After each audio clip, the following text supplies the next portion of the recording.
this is the President of the United States. Who is this? Is it you again? Look behind you.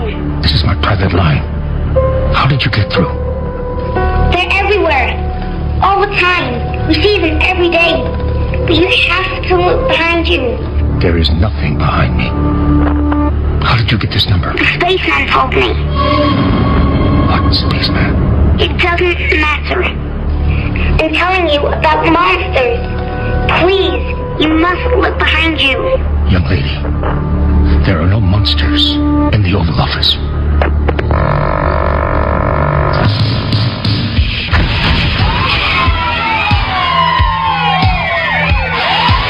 The loudspeaker spoke up and said, Wait, Sammy.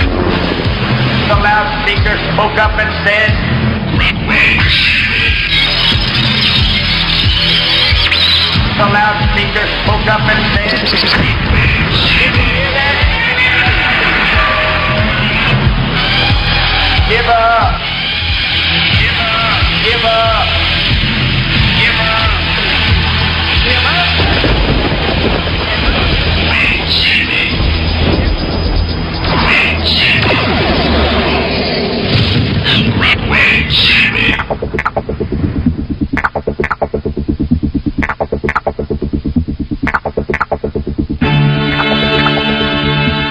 I'm Clyde Lewis, and this is Ground Zero. The numbers to call tonight, 888-673-3700. That's 888-673-3700. We're coming to you live once again from the Martinez Gazette building in Martinez, California. And it's the second day of the investigation into the ghost of the Zodiac. Of course, last night was one of those shows where everything was out of control. In fact, I think Tom Voigt posted on his ZodiacKiller.com, I think he posted it was like a virtual train wreck, and that's exactly how it felt on this end. But tonight, I'm hoping that we can keep pretty much a few things under control. I know that right now, there's really not much of an investigation going on yet. I mean, they are setting up a few things. I've noticed that they're setting up a lot of. I mean, Chris Reeves over there setting up some of his gadgetry. We have the staff all working behind the scenes to make sure this works. We have Olaf. We have Brian and Wes. Larry Overman's here, and Roger, I think, is out. He was doing some investigating, and he's out and about as well. So, and Dave Paul, of course, is taking notes, which is awesome. And he filed some reports for the local station here. And it seems that this is getting some very good coverage, and I'm glad, because, a lot of the time, I think that we find ourselves in that most broadcasters, that they find themselves in situations where they don't know if people to do something like this. And I do it only because I want you to know that this stuff, paranormal research and these things are real. And that, I know you see it on television, and I know you wonder if it's all faked, and I know you wonder if it's all hoax, and you wonder what, how much of it's show business and how much is reality. I'll tell you right now, it's all reality here. And as I said last night, when everything was going out of control, there's a lot of things that I like about radio shows. There's a lot of things I don't like about radio shows, and one thing I do not like about radio shows is when they get out of control. And my show last night, I will tell you, it was and is at the time out of control, and so this was a problem for me, because if I lose control of the show and I lose control of myself, I get scared. I figured, that's what I don't want. I want to be able to keep everything, copacetic and keep it going, and that's why last night seemed a little bit uncomfortable. It was odd, and I knew from the get-go. I was told as I was off the plane and in my car and the rail car, and they were telling me, be prepared, because this is going to be a very intense investigation. And I, thought, yeah, I can handle it. I have handled more intense investigations in my whole lifetime, and this was something that I didn't plan for. And last night was something I didn't plan for when I broke down, and in reality, I couldn't breathe. I was having a hard time breathing at the time. Excuse me. Just thinking about it makes me feel a little uneasy. But it was a very frightening time, and so tonight I'm hoping that I can avoid having this happen again, and have it a little bit more informative for you all. We are going to, probably use the ghost radio later. We're probably going to do some investigating later. But in the meantime, I have a lot I want to get off my chest first, and then we're going to have a few guests on. And then, of course, we did some the ghost radio that we used last night. We wanted to listen back to some of the things that were heard on the radio, some of the things that weren't heard on the radio. Some very interesting developments with the ghost radio, with the scanning of the area that you're going to find very, very amazing, because we have actually been beside ourselves with what we have found and what we have heard today, and it all points to, I guess you could say, documentation of what's going on, and that is, the Gazette is haunted by Richard Gaikowski. We have that documented. He has said, or the entities here have identified themselves as, well, has identified itself as the Zodiac Killer, and has actually admitted to 7 murders. And you'll hear that tonight. You'll hear all of that being admitted to. We recorded it. We have it now documented because during the investigation we asked spirits in the room, or the spirit of Richard Gaikowski, if he did it. Admitted to 7 murders, said it was Gaikowski, said that he was the Zodiac, and so you'll be hearing that coming up. I guess, when you're looking at what this is all about, I'm not sure if when you do these types of investigations, I don't know if it means that there's life after death, or at least the life after death that we have been taught. I know that at the root of all belief in life after death, there's this powerful human idea of immortality. If we can't live forever here in the way we are, we have to die in order for it to change. I believe that, and the reason why we think about life after death is because it's hard for a lot of people to comprehend the idea that God gives us life only to erase it away without a chance of even surviving to do something better. I mean, what? It's like we're like, characters on a chalkboard. God is the great teacher, and he puts us on a chalkboard, and he's drawing it all out there, and then only to erase it away, and we all wind up dust in the end. And see, that's the thing. I don't think people want to have that as an end-all, be-all. I think that, although the prevailing orthodoxy tells us that there's a heaven, and that there's a hell, and that after the final judgment that's all there is, well, I would hope to think that there may be something more to the story than just that. And we know that the physical body disintegrates when it's in the grave, but the mind and the soul are the things that we hope remain, or at least move on to higher evolutionary transcendence. The personality of a person, well, it cannot disintegrate. It remains with everyone.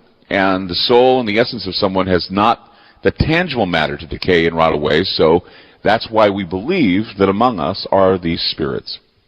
Because we cannot even think that the idea, the personality, the soul, the essence of someone is leaving us immediately. That when they die, that spirit is not among us in some way. Or that it doesn't go to hell, or it doesn't go to heaven. That would be too easy. So the big mystery is, where are these signature attributes, and where do they go when they leave the physical body? Where do they go? No one really knows. They have an idea because the good book says, well, they go here, they go there. Everybody has their interpretation. There really is not a clear idea as to where all of this charged energy, this charged soul or spirit goes.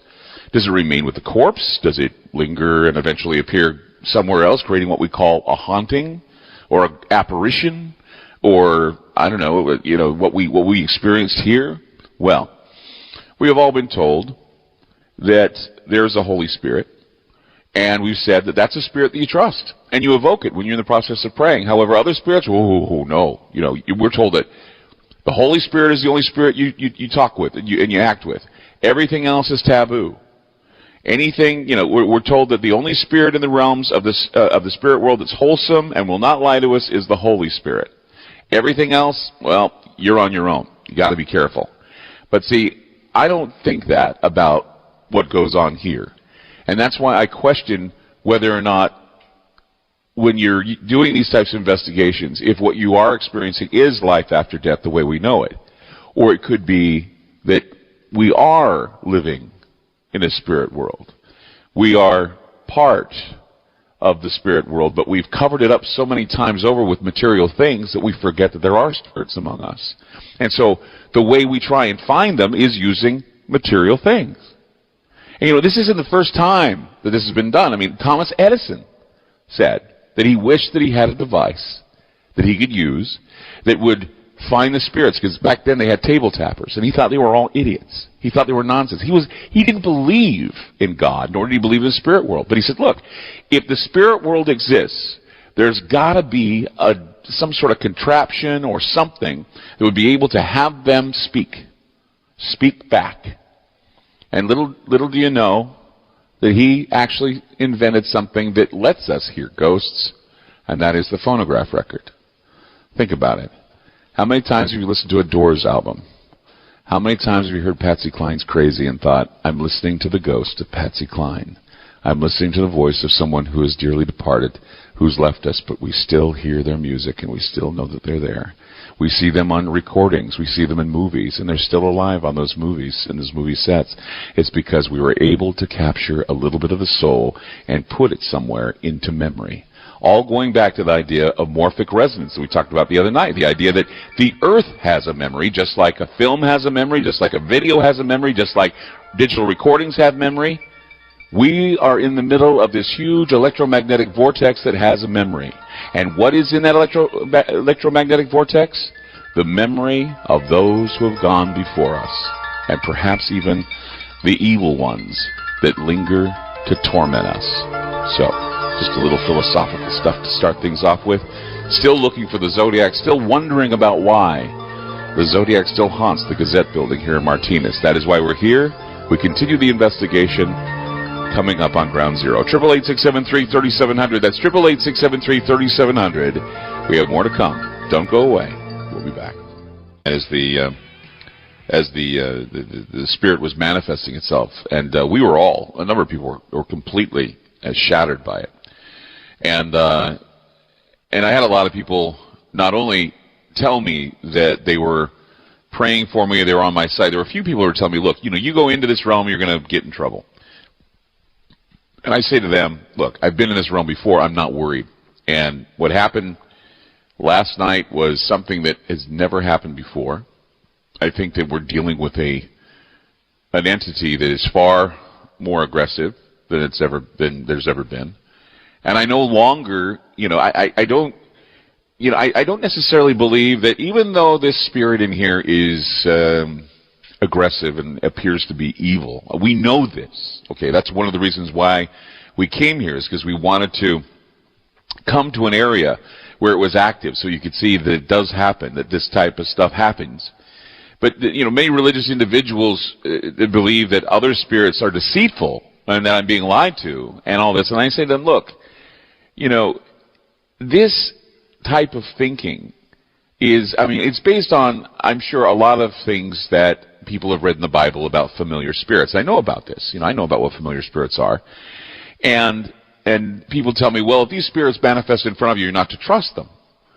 Well, it's not always the case when you're looking over the Bible that says you shouldn't trust them. In fact, I was going through the Bible today. Of course, there's a Bible in my hotel room. Go figure, right? So what do you do? You go for the nearest things and research you can find on ghosts, and you look at the Bible, and the Bible is in my hotel. I read the Bible in the hotel. Who doesn't? I guess people don't, but I do. I read the Bible when I'm up late. I figure I should.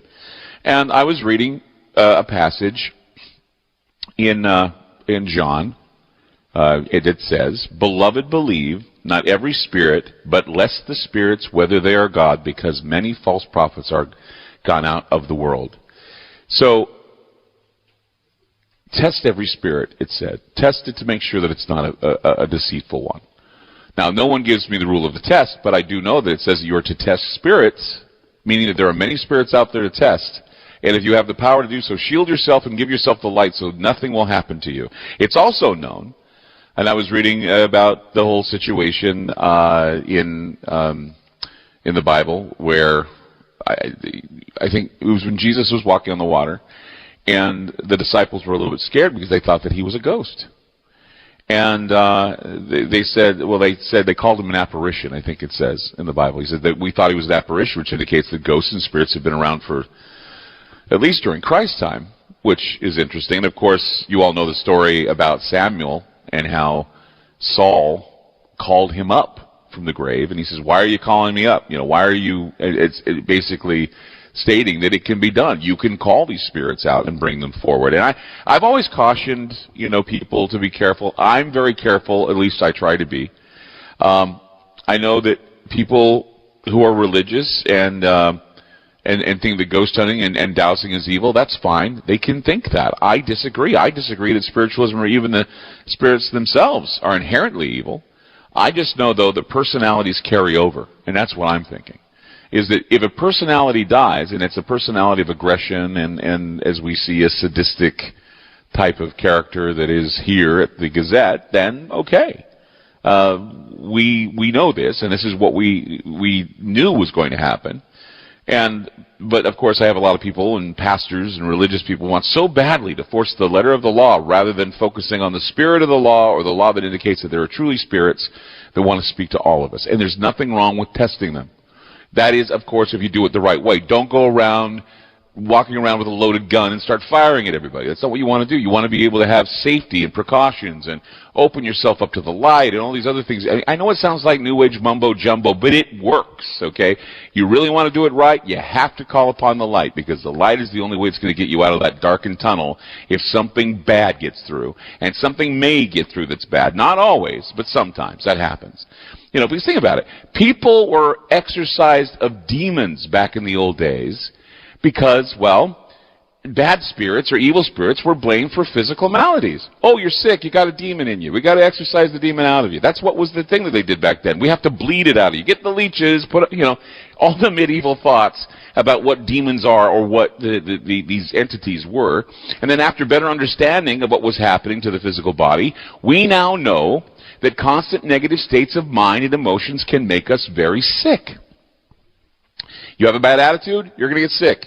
You worry a lot, you're going to get sick. You're neurotic, you're going to kill yourself. That's how it happens. It's the law of nature. So if you're always thinking to yourself that you're being pestered by demons, then maybe you should turn that frown upside down, to use a child's phrase, and say, hey, let's make them angels, or let's make them looking after me or something. But we also know that negative states of mind, or minds under the influence of drugs or other things, are vulnerable to spiritual attacks from negative or evil spirits.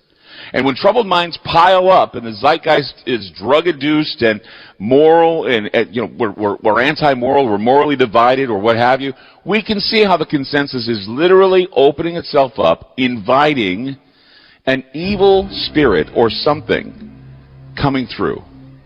And this is something that is, I'm getting word that, is everything going crazy? What, really? Everything's going in the red now? All right, the investigators are saying what I've been talking about is now getting everything into the red here. So, oh my God, there it is. Yep, I'm looking at it right now. I wonder if I could bring it to the camera. Well, yeah. There you go. You're looking at the... There we go. Okay. All right, something's going on. We'll be back with more. Keep it here. Don't go away. This is Ground Zero on FM News 101. More with Clyde Lewis and Ground Zero on FM News 101.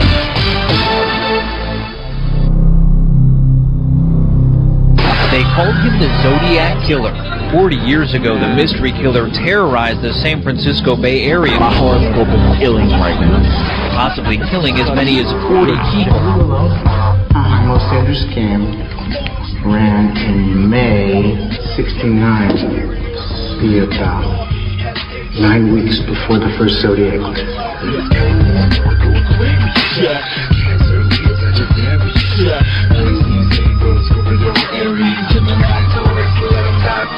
You know what we need? New Zodiac signs. The old ones, I don't know, they depict an obsolete world. The archer, the water bearer, and talk about obsolete, the virgin. What we need are modern Zodiac signs that represent today's reality. The serial rapist, the lone gunman, the suicide bomber, the paranoid schizophrenic, the transsexual crackhead, the money launderer, the disgruntled postal worker, the diseased homeless veteran, the South American drug lord, the third-generation welfare recipient, the human immunodeficiency virus, and the personal trainer. Prince, I am ready. I'm not asking you as a cop, but I am a cop. I can't prove this. Just because you can't prove it doesn't mean it's not true. When it looks like war, whack like war, so it's Occam's razor and I'm raising the door. 100 million bucks like off the homeless back. The hand cannons won't ask, that's a Zodiac boy. Tell us what's going on inside your head. I have headaches. How long have we had those headaches? In a long time? Since I killed a kid. Well, was it before December that you had the headache? They called him the Zodiac Killer. 40 years ago, the mystery killer terrorized. I'm Clyde Lewis, and you're listening to Ground Zero. Numbers to call tonight, 888-673-3700. That's 888-673-3700. And, every time we get into discussion of spirits, the discussion of what's going on here, what spurned it, what threw it all out there for me was the pattern that I spoke of. Why? Well, I've said, if you are a group of people that are divided, a group of people that are, amoral, I guess, a group of people that have decided that, they're going to give up, well, that's the best time for something to move in like a phantom, something dark, something sinister. Something will creep in the places you never thought they'd creep in before. Government, religion, it all creeps in, it all happens. And when it does, people tend to look around and say, who's to blame? What is going on? Oh my gosh, it's as if we're under the direction of Satan himself. Yeah, well, the same thing was going on at the time when I talked about that Time magazine in 1966 where it said, Is God dead? And that was, of course, the same type of, rhetoric we heard the other day when we heard that woman said, God is my Savior on a plane. Or the woman that was on the House floor saying that he will not be mocked, that you can't serve two masters. A woman freaks out on the House floor after the shutdown. What's going on with this? What are people feeling? What are they sensing? They're sensing a loss of their spirituality. Same with what happened, with back in the days of flower power and the hippies. We were looking at the death of Woodstock. We looked at, what happened in Altamont in 1969, that, the Hells Angels began beating up on crowd members when the Rolling Stones were singing their song and they killed some guy out in front. I mean, you look at, there was a book called Dear Mr. Fantasy, and in the book it was noted that the crowd at Altamont was not high, but something worse. They were vacant. They were without feeling. They did not understand. They didn't have empathy. They were so numb to the evil around them that they just let it happen. And they go, wow, that was something scary, wasn't it? The death of the hippie movement happened, after Manson, it's argued, I guess. We were terrified about Helter Skelter. We were frightened of that. The Vietnam War was televised, blood everywhere, splattered on the screen every night. And the power of evil that engulfed all the world was wrenching it up, and we were white-knuckling it all the way through the times then. And of course, the Zodiac Killer. All in the same time. And we turned to religion. Many of us were on our knees. Many of us were praying. Everyone feared that the world was on the brink of collapse, just like right now. We feel the same way now. The pattern has established itself. After we abused ourselves and allowed ourselves to fall so far, we're now back to it again, aren't we? We're now back to government shutdowns. We're now facing collapse. We're facing grid shutdowns. We're fearing the winter. We're fearing Christmas. And we're all wondering again, is God dead? We're all wondering again if maybe those ghosts are coming back to haunt us, the evil ghosts we thought we'd put to sleep. You see, in a fit of religious paranoia, in a time where satanic panic ruled the day, here we are in the same type of situation. Satan isn't doing it, so we say. It's government that's at fault. We say other people are at fault. The races are at fault. Everything is fighting. Division everywhere. Well, we're seeing this pattern. It's probably no accident, in my opinion, that we're experiencing what we're experiencing at the Gazette. And we're being told that this is happening, that the Zodiac is haunting this place. Why? Because it's just another indication that the real creeps, the monsters, the goblins, are coming up from out of the shadows, and that we have very real creeps and very real monsters and goblins and people with knives and guns who are around us wanting to attack at any time. Back then, they were high on acid, or they were on other drugs, and they were capable of snatching other people and offering them up as sacrifices. I mean, here we are in the midst of all of it, right? But this is the place where Jim Jones started. This is the place where the Church of Satan started. This is the place where the Bohemian Club has their Bohemian Grove gatherings, where leaders get together and do mock satanic rituals in front of an owl. It's all in this locale. And we're at the foot of Mount Diablo tonight, the Devil's Mountain. Is it any wonder that we've had these types of experiences here? Is it any wonder that these things are going on? When I was a kid, my father was telling me, man, there's all kinds of stuff out there that's scary. I mean, there was Manson, there was all kinds of Zodiac killer, Zebra killer, the Night Stalker, Son of Sam, all part of the process, all part of the pattern. It seemed that when I was a kid, all the reports on the nightly news were about killers that brutally and ritualistically killed their victims. For me, besides the Zodiac, besides Manson, it was the hi-fi killers. And if you don't know anything about the hi-fi killers, you should look it up. That was a very frightening time for me when I was a kid. 2 men, military men, walked off their base, walked into a hi-fi shop, a store in Ogden, Utah, and instead of just killing the people and robbing the store, they took them in the back room and they shoved pencils in their ears and they made them drink Drano. I had to hear about this when I was a child, and I was frightened. For the longest time, I thought black people did this to white people. And I grew out of it and realized that that's not the case. Only to wake up in an America where, again, we hear about these types of crimes.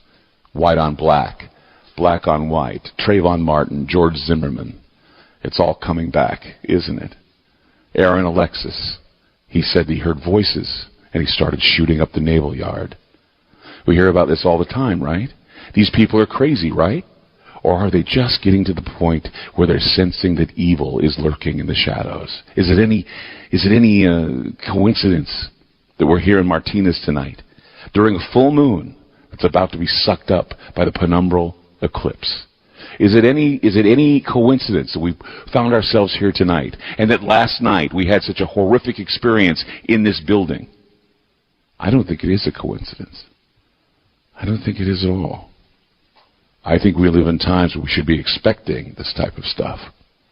I think the veil is thinning.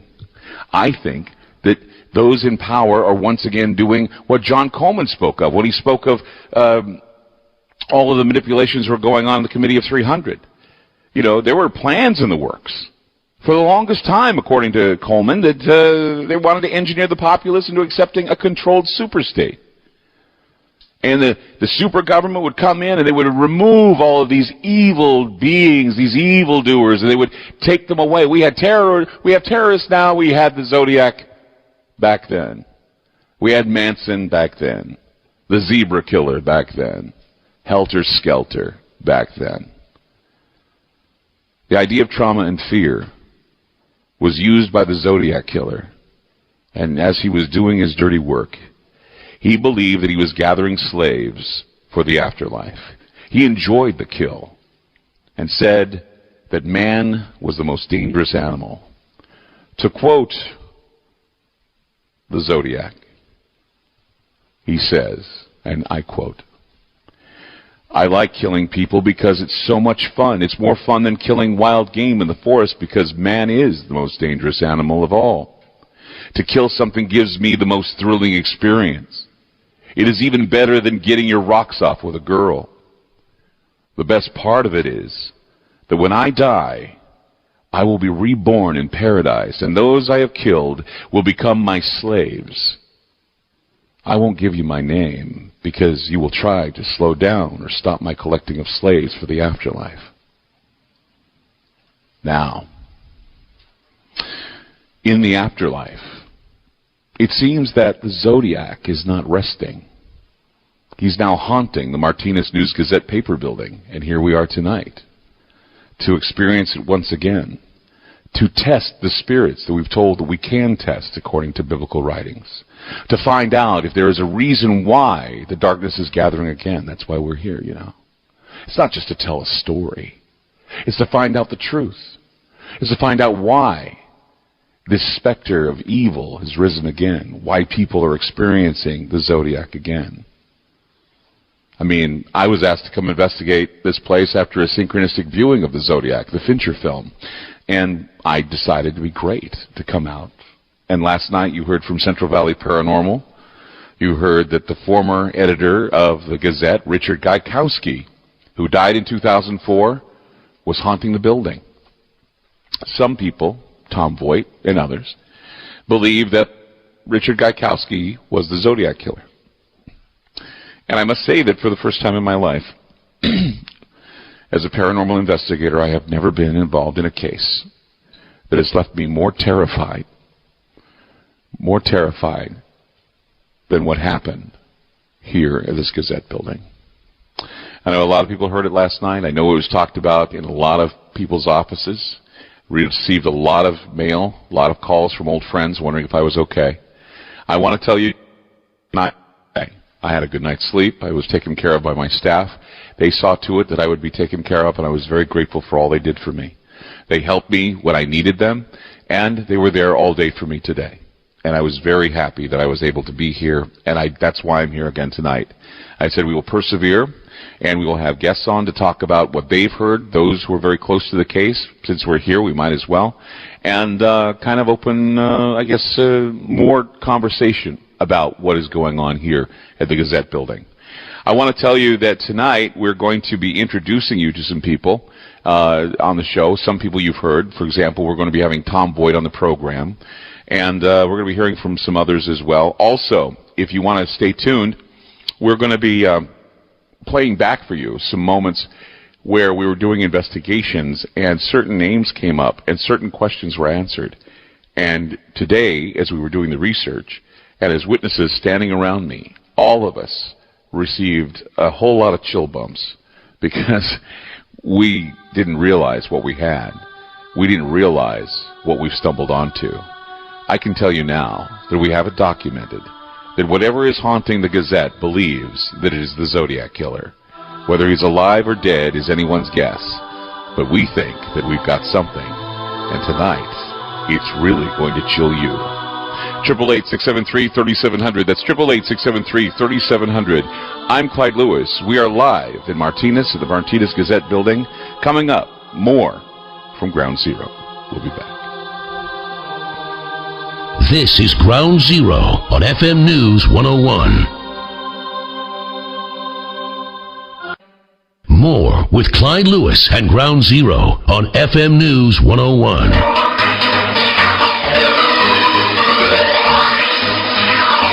Ground Zero with Clyde Lewis. We're getting a lot of people gathering together tonight. We have a lot of people in the house that are going to be coming on the program in the next hour. A few people that are well versed in what happened with the Zodiac, what truly is the Zodiac killings. I mean, it definitely has interest, and it's piqued the interest of a lot of people again. And that is, I think, a number of reasons why. In fact, I even pointed them out last night with the pattern. I was saying, there are a lot of things going on, and I most certainly believe that what's going on here is we are communicating with an entity that believes it's the Zodiac killer. And we have a lot of people calling into the program tonight at 888-673-3700. We go to Mike now. Yeah, Mike, you're on Ground Zero. Go ahead. Hello, is Mike on the air? I can't hear Mike. Okay.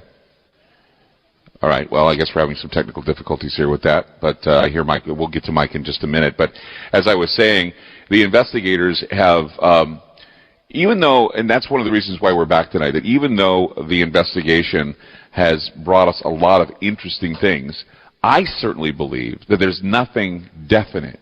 Okay. We do have, words and phrases, and we all these things that indicate that, yes, we are here. The evidence is dead to rights. We've got it, okay? We've got evidence that there is an entity here. We've got, in fact, if you go to the website at groundzeromedia.org and you click on the newest article, it's called Zodiac Killer Dead to Right. we've got some things going on, some noises happening, something's happening. I don't know what that is. Something's shaking the wall with a... Is there something happening? Hurry, get down there, guys. Come on. You hear something going on, you don't stand around. Are you scared? Do it. All right, something's happening. Uh-oh. Something's going on. And they ran out of the building right now, and they got, they got something happening. I don't know. Hey, Larry, come on the micro. I'm bringing you up on the microphone. You're here. What's going on? Try to explain what's happening out there. You there? Okay. Yeah, I'm here. I'm getting here. What are you hearing? It almost sounds like an off-balance washing machine. Yeah. But there's no washing machine in this building. No. It's happening in the attic. Yep, they're up in the attic. There they go. Okay. What's going on? Is there anything? What is it? Oh, EMF pump came loose. Oh, something came loose. Oh, okay, so it came loose and it's shaking the entire building. That's creepy. It's not supposed to come loose. Okay, well, we start talking about. Okay, there are, I guess, some pumps in the building that just came loose, and they were worried that they were gonna come apart. So something's going on with the mechanical systems in here. We just had some lights go down and flicker, and everything. So yeah, never a dull moment here. So it's starting up again, and we're told. Actually, I was told that it starts getting really active around 9 o'clock. Pacific time here. That's about the time that we had the situation go down last night. So here we are just starting at about 8 o'clock. We're at 7:55 about. So is everything under control? Okay, so, but that's not supposed to happen, right? You're telling me that's not supposed to happen? No? Okay. But we've averted a dangerous situation? Okay, good. So there you go. The pumps. So that's crazy. It'll be interesting to see what the photographs show. Yeah, right now they've got what is up there? Tell me what they've set up in the attic right now. We refigured the attic. We're going to go to break, but quickly tell us what we're doing with the attic tonight because the attic was so active. Right now they've got an EMF pump setting up in the attic with cameras watching and seeing what may generate or maybe we can catch them better photographs than what we had last night. Yeah. Okay. But they were going nuts. So. All right, guys. Coming up, we're going to be talking with some more guests here on the program who are waiting to get on the air with us. But we just a little bit of a close call here. We're doing fine though, and we'll be back with more. 888-673-3700. That's 888-673-3700. It's never a dull moment here at the Gazette, as we're still investigating the being that calls himself the Zodiac. Right here. We'll be back with more. Don't go away. This is Ground Zero on FM News 101.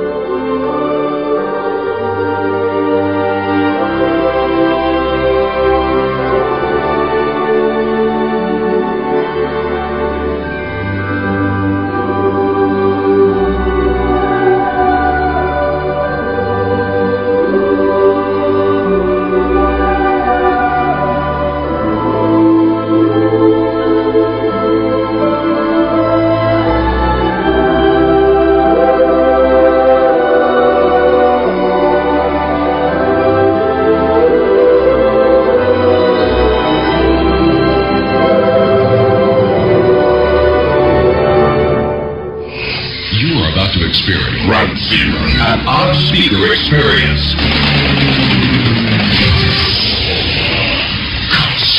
Through the trap. Just when you thought you were safe.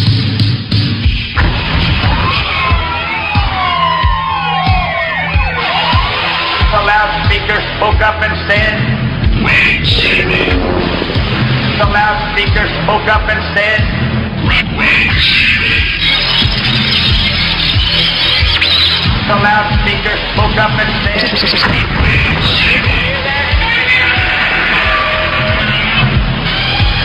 Give up! Give up! Give up! Give up! Give up! Wait, Jimmy. Wait, Jimmy. Wait, Jimmy.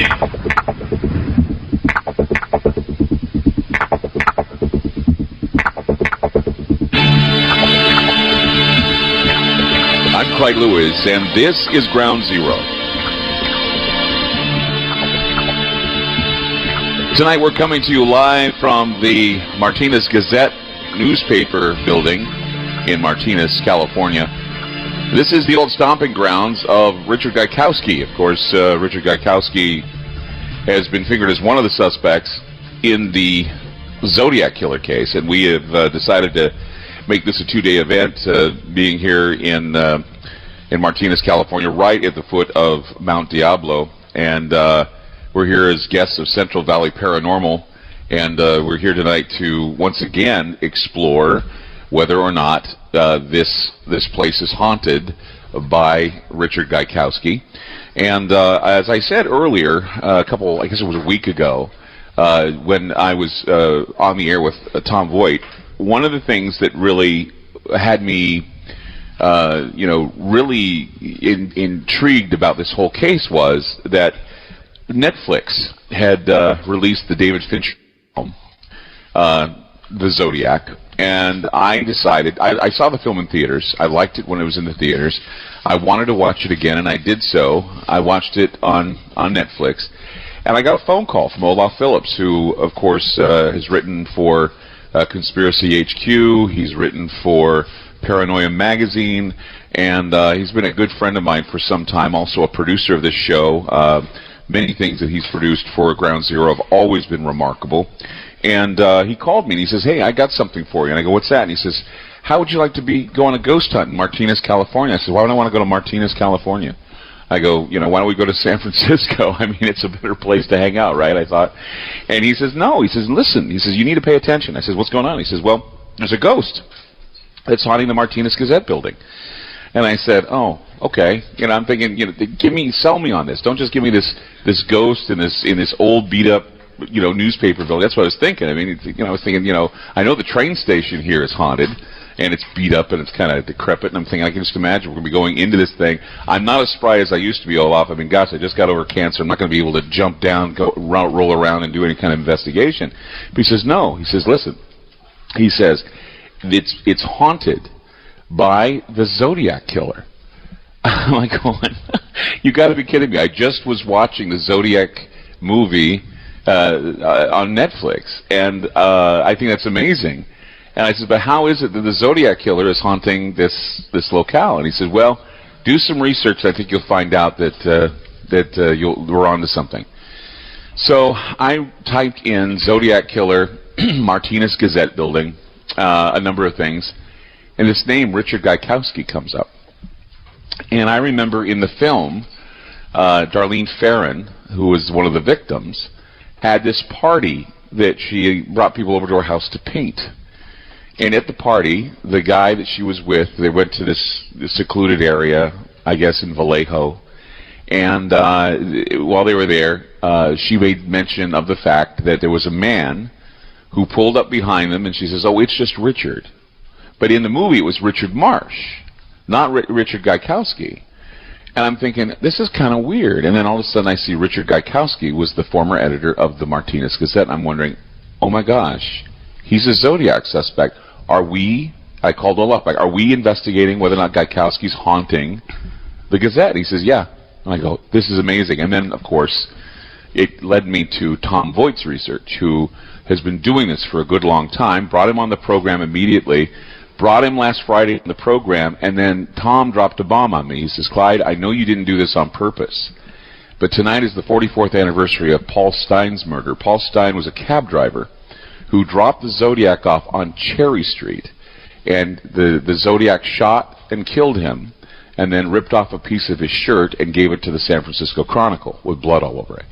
And I'm thinking, there's got to be something to this. There's a reason why all of this synchronicity is happening. So along the way, I've met all kinds of great people, and a lot of great support. A lot of my groups here, and Larry Overman's here from Ghost Mine.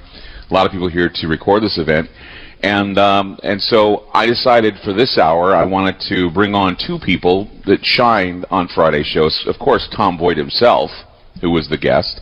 He's on the phone with us right now. Tom, are you there? I'm here. All right, Tom, glad to have you on. And Sandy Betts, who was on the program as well, called in, really impressed me with a lot of her knowledge as well. She said that she was going to come by and visit, and she's here tonight. Hi, Sandy. Hi, Clyde. Nice to meet you. Nice to meet you, too. So I guess the reason why I'm bringing you guys on in the second hour is because, first of all, Tom, you were listening to the program last night. I read the review on your website about how it sounded like a train wreck, and it most certainly felt like one, but it was a very frightening, white-knuckling train wreck, to be honest. But I want to ask you, were there things during the show that you picked up on that may indicate that we are onto something with this whole investigation? Well, it sounds compelling, those photos that you got of the stuff that's moving up in the attic, the shadows. Mm-hmm. Mm-hmm. Yeah, my attic doesn't have that, so that certainly is compelling. and you know, the photo, the orb that had the female face in it, this is stuff I'd love to see. Well, we posted a couple of those things on groundzeromedia.org. It's right there in the article that we have called Zodiac Killer Dead to Right. If you click on that, you'll be able to see the pictures. I think what I selected today were the best pictures. I mean, we have all kinds of photos. Of course, you can sit there and go, yeah, but then you take a look at these, and like, there's a picture that I saw that I thought really captured my attention. It is this, and there's nothing to describe what it is. It looks like a huge ball of either poop brown cotton candy, to be honest, or a cloud that is forming that is just, I mean, it is frightening because we can't tell what it is. We know that it's trying to form, but we don't know what it is, and we got it on camera with the motion. And then, of course, in the attic shots, and of course, one shot that was just apart from me, the attic shot, we have an orb that appeared that has what you can see, a face forming in it, and then another shot that was above the lamp near the cabinet just right here, where you see an orb, and then below it is a elongated face that looks like a death mask of some kind. It's kind of the typical, what I would call the typical screaming, ghoulish-looking face, ghost face. Exactly, it's exactly what I would call it. Yeah, ghost face. Yeah, that's so if you could take a look at those and give me a gump. Oh, you say, okay. So tell me what you interpret with that. Boy, that you catch anything? The one with it definitely looks like a hood, and you know that's what Zodiac wore at Lake Berryessa is a hood, and that's what was it square, like. Tom? It looks like on the top. It looks like it might be flat. It looks like it might be flat on top. See, I was wondering if that was the executioner's hood. Right there. Yeah, we have some really frightening ones, and those are. Yeah, go ahead. It's a very scary image. Mm-hmm. I know we have a little bit of delay on the phone, so I'm going to allow for. I'm going to get used to the fact that I have to allow for delay on that. I know, Sandy, you have not seen these images, and I think that maybe during the break you can come and take a look and get your interpretation of it. But last night you heard the show as well. Yes. Tell me what your feelings were when you were listening to the program. Well, it was very scary when you were choked by possibly Gaikowski, at least a ghost for sure.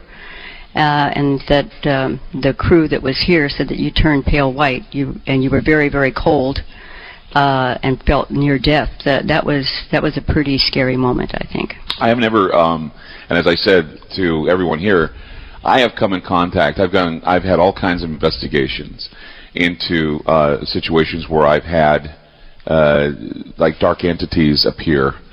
We were at a gathering in Portland, Oregon, at a place called Rose and Raindrop that used to be an old morgue. And they turned it into a bar, it turned into a theater, into a bar, and it's just had all these evolutions over time. And what had happened we had a seance, and what had happened during the seance is a woman was at the seance who was pregnant. And we specifically told people that they should not come to seances if they are pregnant or if they're whatever, because, you know, it just throws things for a loop. And so she had been drinking that night, and another no-no, right? So she comes up, not to be drinking at my seance. I said, if you're going to do seancing, you have to be drink-free, and then you can drink after if you like. But we had a lottery. She came up, she sat at the table. We're talking. I had everybody identify themselves with tarot cards. She was the goddess. And I said to her, I was talking with her and interrogating her, and all of a sudden, we had a Ouija board in the room. And we also had four corners, and there were women. Women were standing at the four corners of the room watching to make sure nothing was going wrong with the seance. And what had happened is that during the seance, I had asked a question, and the board had said something to the effect of baby, child, mother, you know, a number of things, something about baby, child, mother. And it turned out that the place was haunted by some woman who her child died during childbirth, and for some reason her body was taken to a funeral home that was across the Willamette River, and that the baby remained in this funeral home, and she's looking for her child. And she said during the seance, they buried me in a grave without my baby, and the grave marker says the baby is there, but he's not. So what had happened is that while it was happening, this demon came to the board calling himself or herself Obisuth, and immediately all the women in the room doubled over in pain, were throwing up, because Obisuth was a demon that basically crawled into the wombs of women and to eat the child. Ooh. So it was coming to eat that child that was in the bar, and it was the most frightening thing. And the thing is the only woman that didn't double over had a hysterectomy. Wow. And we knew that we were in big trouble, and we immediately closed things down, cleansed the whole place, and left, because it was a frightening experience. And one of my colleagues got thrown up against the wall and was stuck. So I've been through a lot more frightening things than that, and to have a ghost choke me and not let me breathe, I just broke down and cried. I couldn't deal. Anyway, we'll be back. Sandy Betts is with us, and also Tom Voigt. More to come on Ground Zero. More of their interpretations of what went on last night during the program, and we'll be back with your phone calls at 888-673-3700. We'll be back. Sandy Betts just handed me something that's very frightening, and I can't believe that I'm holding this. And she tells me that this was put on her car. In my car. It was put in your car. It is a copy of what was put in my car the day after the stabbing. Which stabbing was that? Lake Berryessa. At Lake Berryessa. So this was put in your car. Yes, it was put in my car along with a lot of other things. If I can describe what I have here right now, and this is really creepy. What's that? Okay, I need the link to the video. I need somebody to tell me where they can get it. It's a link on the, I think it's on the Facebook page. We have a live stream right now that's going on, and no one's given me the Facebook or where we can, I think it's on Facebook right now. And they can also find it on your Twitter. On my Twitter account? Okay, so you can go to Twitter, and I'm holding it up. Can you see it on the, can you see it okay? Okay, we're holding it up right now.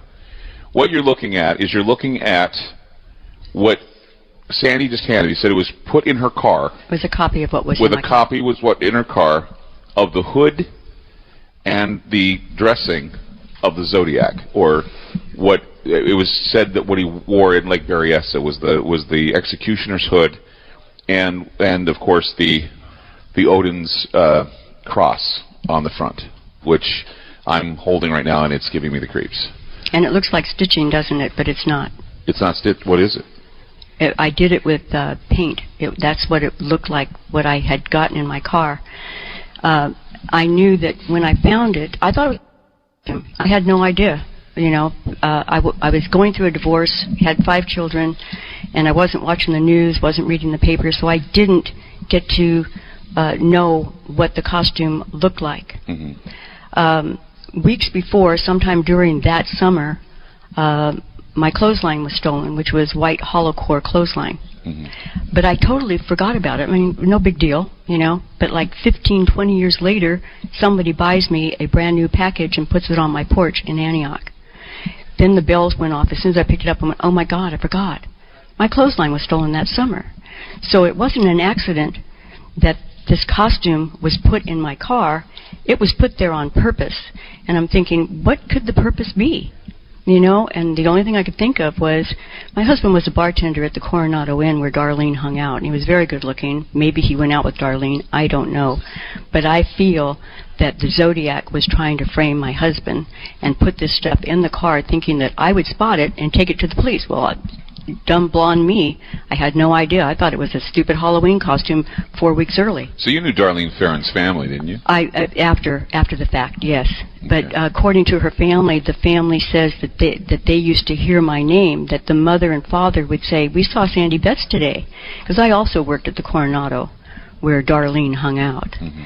And I used to go to Terry's coffee shop, but I can't say that I actually knew her. We both dated the same police officer during the same time, Buzz Gordon. He was my boyfriend for 5 years. I called him in 1990 because when this happened, he being a police officer, I said, did you know about that girl that was killed out at Blue Rock Springs? He said, yeah, I heard of her. Well, when I read the book, I found out that he actually had a date with her. So in 1990, when I called him up, he had nothing to hide. He just said, I was with Darlene only one time, and that was it. So there was no love affair, in spite of the reports that you hear.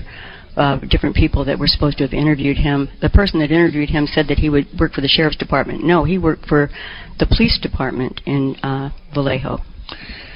Question. I mean, I've been asking this question. I'll ask you because you seem very close to the case, and of course grew up in a time when this all was happening. Oh yeah. And I want to ask you about, because there's more that I dig about the Zodiac and the symbolism, the executioner's hood that you showed us tonight, and the dressing. All of these things are ritualist type outfits, and you said, yeah, it looks like a Halloween costume. It most certainly does. It's very terrifying looking right now that we have it in here tonight. And I just wanted to ask you, in the time where all this was going on, how many of the young people that you knew that were the same age as you were into playing around and dabbling in the occult? Well, I also dabbled in the occult. We used to have seances, played with Ouija boards, tarot cards. One of my best friends was really into it. She was actually supposedly raised by a ghost teacher. Her parents were very much into believing that the spirits were there at their house. They actually set places at the table for these ghosts and or spirits. And she was raised. And she wasn't stupid. She was quite intelligent, even though she'd never spent a day in a public school. Right. And because the reason why is because every time you read about the Zodiac, you always run into, was Darlene Ferrin a Satanist? Was she a practicing witch? Yes. She was. I can't say she was a practicing witch, but the family told me that they did find a black robe, and they believed that she was very much into it. She was an Anton LaVey Satanist? Supposedly, yes. That's what I was told, and that it was her husband, Jim Phillips, that brought her into it. And she was very afraid of him. He was pretty abusive. So was she trying to escape it when she was out that night with that other man? I would have to just speculate on that. I believe that she wanted out of whatever it was that she got herself into, and that she was afraid of somebody that was following her. And I believe Zodiac did know her, and she knew him. He did not come out with his name until after she was dead. Yeah. Sandy, it's fascinating having you on the program tonight and bringing out that hood and that piece that attaches to it is just creepy, and we have people just taking pictures of it. It's amazing. Just a bombshell to drop here tonight, especially when we are investigating whether or not the Zodiac is haunting the Gazette building. More to come from Tom Voigt and your calls at 888-673-3700, at 888-673-3700. Once again, more revelations about the Zodiac right here. We'll be back. This is Ground Zero on FM News 101. More with Clyde Lewis and Ground Zero on FM News 101.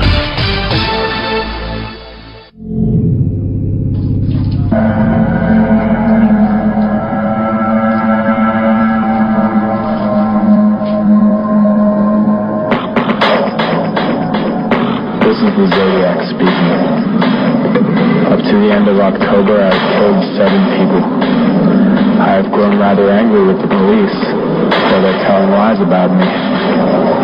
So I shall change the way I collect my slaves. I shall no longer announce to anyone.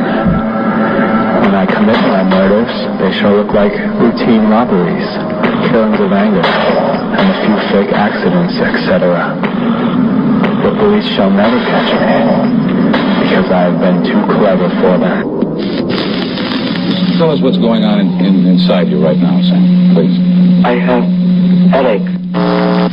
How long have you had those headaches, Sam? Been a long time? Since I killed a kid. Search goes on in San Francisco for the man known as the Zodiac Killer. That was the threat of the Zodiac Killer. Now, the Zodiac Killer seems to crave publicity. He sent letters and cryptograms to newspapers and counting his crimes, threatening more murders, and making Bay Area residents very edgy. 4 years ago, the killing stopped, and so did Zodiac's letter. Now there's another letter. This is the Zodiac speaking. This is the Zodiac speaking.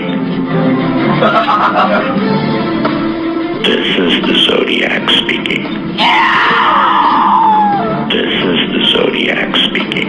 guy is a pathological psycho killer. This is the Zodiac. The moon, again, is full. Tonight we're also going to be experiencing, if we haven't experienced already, a penumbral eclipse where it looks remarkably strange as the moon is being swallowed up by the darkness. And so tonight on Ground Zero, we have Sandy Betts with us. We have Tom Voigt with us as well on the program. And we wanted to go to Mike's call. Mike, hi, you're on Ground Zero. Hey, Clyde, how you doing? Clyde? Doing great tonight. Tonight's a very interesting night. Yes, go ahead. No, you're not doing good. How'd you enjoy last night? Why not? Did you like being choked? Well, last night No, I didn't like that, no. Okay, well, you know,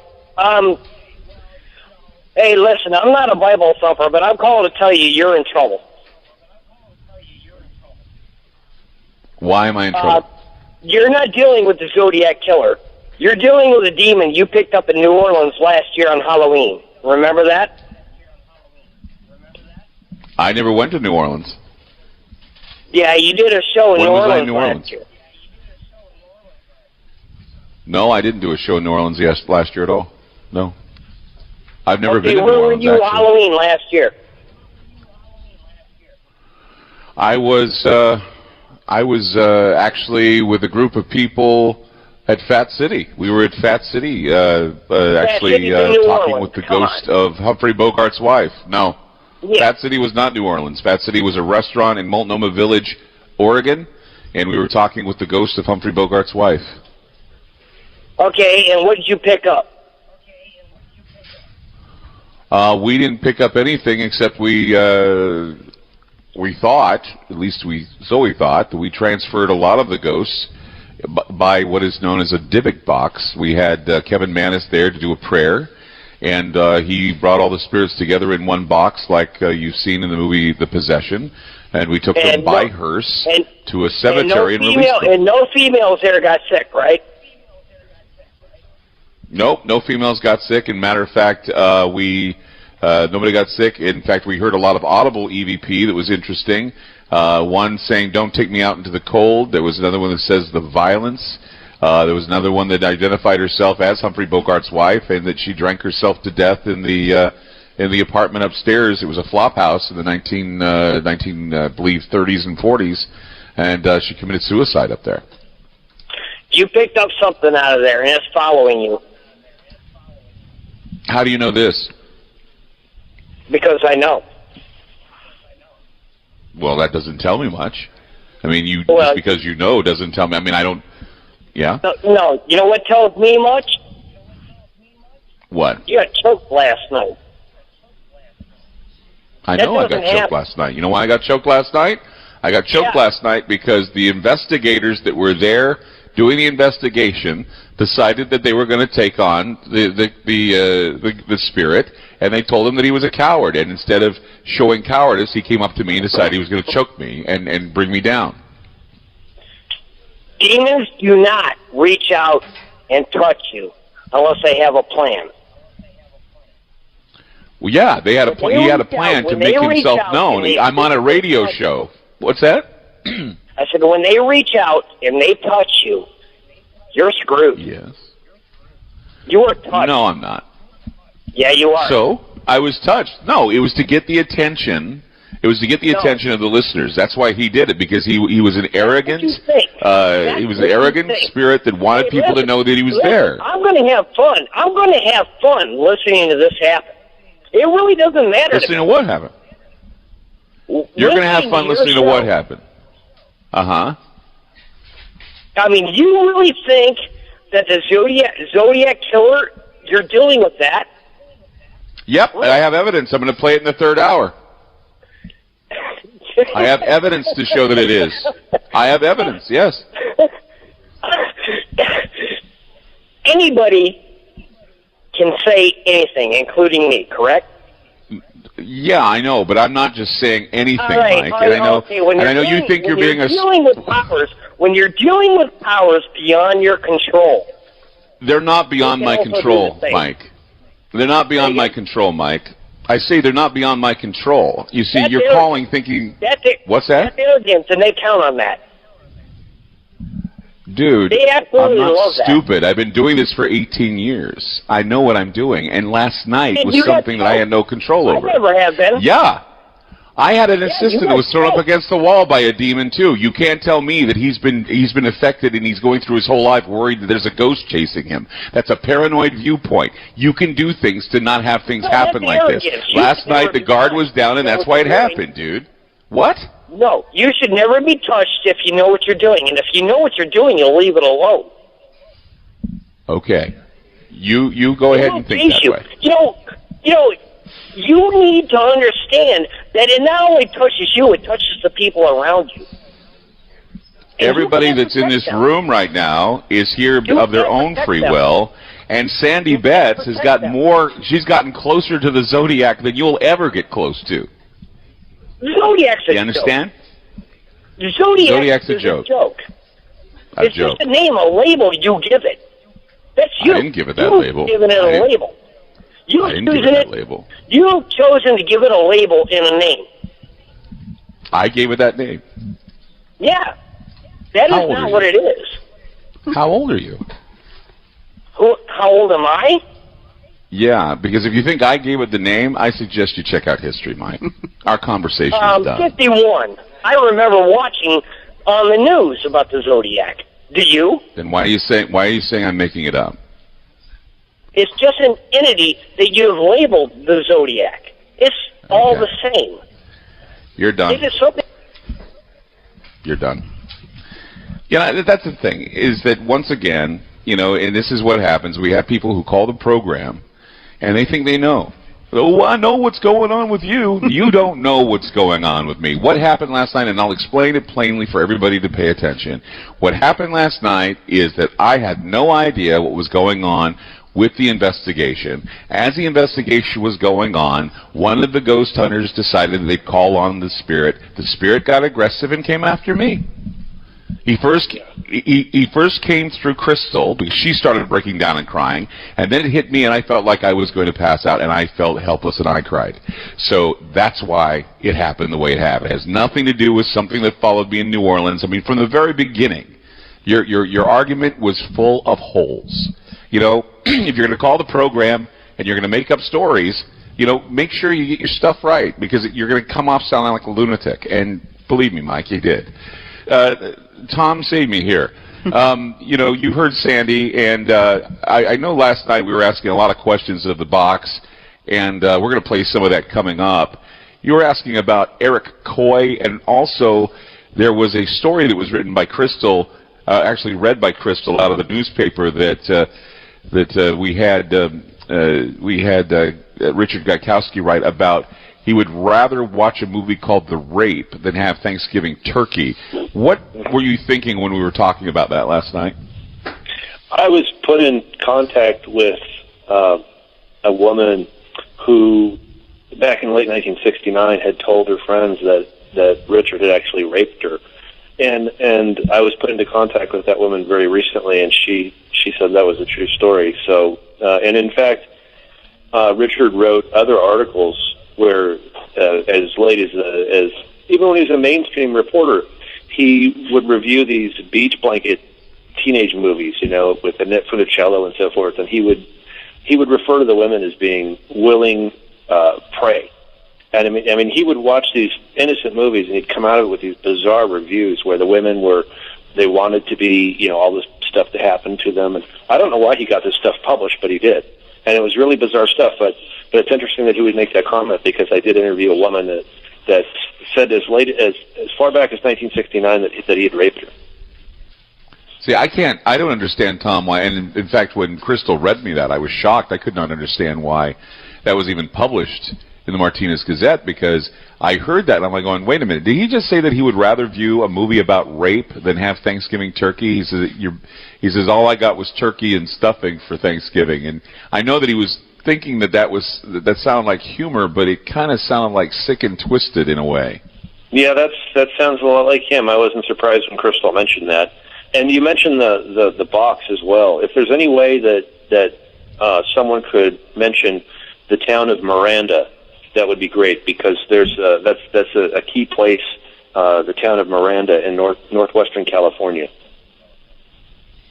And that's a key place. Why? Well, in the late 1960s and early 1970s, Gaikowski stayed in Miranda on the Eel River. There was a cabin that he would stay in, and in fact, when one of the potential Zodiac victims went missing, a nurse called Donna Lass, the Zodiac apparently sent a letter taking credit for her disappearance. And the letter had a lot of bizarre references on it, but it mentioned the phrase "around in the snow." And at the time that the Zodiac apparently sent that letter, taking credit for the Donna Lass abduction, the town of Miranda had a snowfall, which was extremely unusual. It was a very rare event, and it was a place where he could have had isolation. He could have brought victims, and this was around the time that the Zodiac was writing his letters. So we think it's a pretty important spot. And also there was a letter that was found recently from 1990 that was postmarked in Humboldt County, which is where Miranda is located. So if he had mailed that in 1990 from Miranda, it would have had the Humboldt County postmark. Okay, we're going to talk more about that. Sandy, that raised Sandy's eyebrows, and we're going to talk with Sandy about that letter. And more from Tom Voigt and Sandy Betts here on Ground Zero. We are right now in the Martinez building, the Martinez Gazette building, investigating a spirit that is haunting the place. We also have documented evidence that we're going to be playing for you in the next hour of what we found, and it is very compelling. 888-673-3700. That's 888-673-3700. More Ground Zero. Keep it here. Don't go away. This is Ground Zero on FM News 101.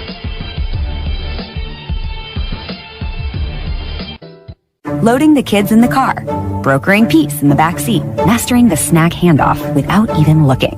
Why are simple things sometimes so complicated? Thankfully, with auto owners, insurance doesn't have to be one of them. We work with independent agents who live in your community, know you by name, and answer when you call.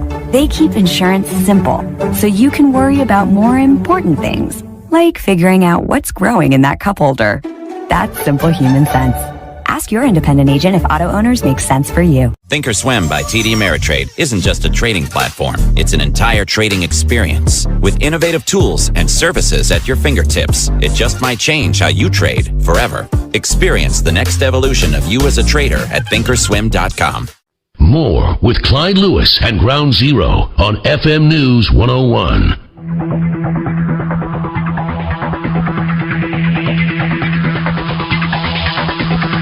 Ground Zero with Clyde Lewis.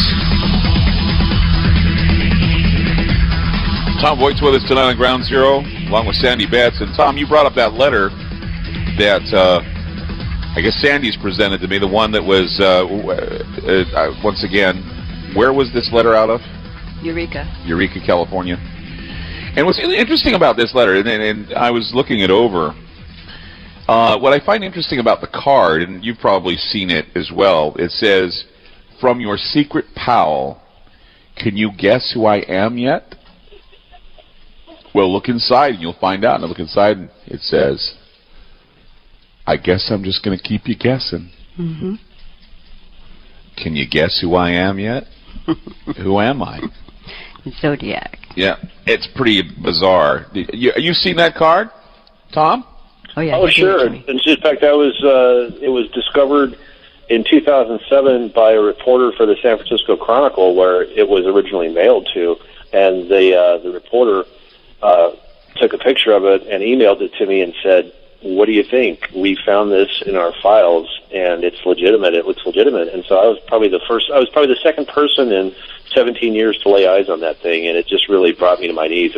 Instantly, I recognized the handwriting, but it's postmarked in Eureka, California, and anything that's mailed in Humboldt County is going to have a Eureka postmark. And the town of Miranda, where Gaikowski spent so much time, is in Humboldt County. So if he had mailed that, it would, in fact, even if he mailed it in Miranda, where there's a little post office, it would have ended up with a Eureka postmark. I also noticed I was handed something by Sandy as well. It was something on the wall near her home. It said 7 in a row, meaning 7 dead in a row. Do you know anything about that? No, but well, at one point, yeah, there were seven confirmed victims. So that's the right. Number 7 right there. And And of course, G is the 7th letter of the alphabet for Gaikowski. That's the only thing that comes to mind right now.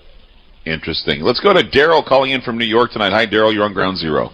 Hi. Good to hear you. I'm calling from upstate New York, Gloversville. I'm the one that a year ago, right now, I solved, to the best of my ability, I solved the 340 symbol cryptogram there of November 8th.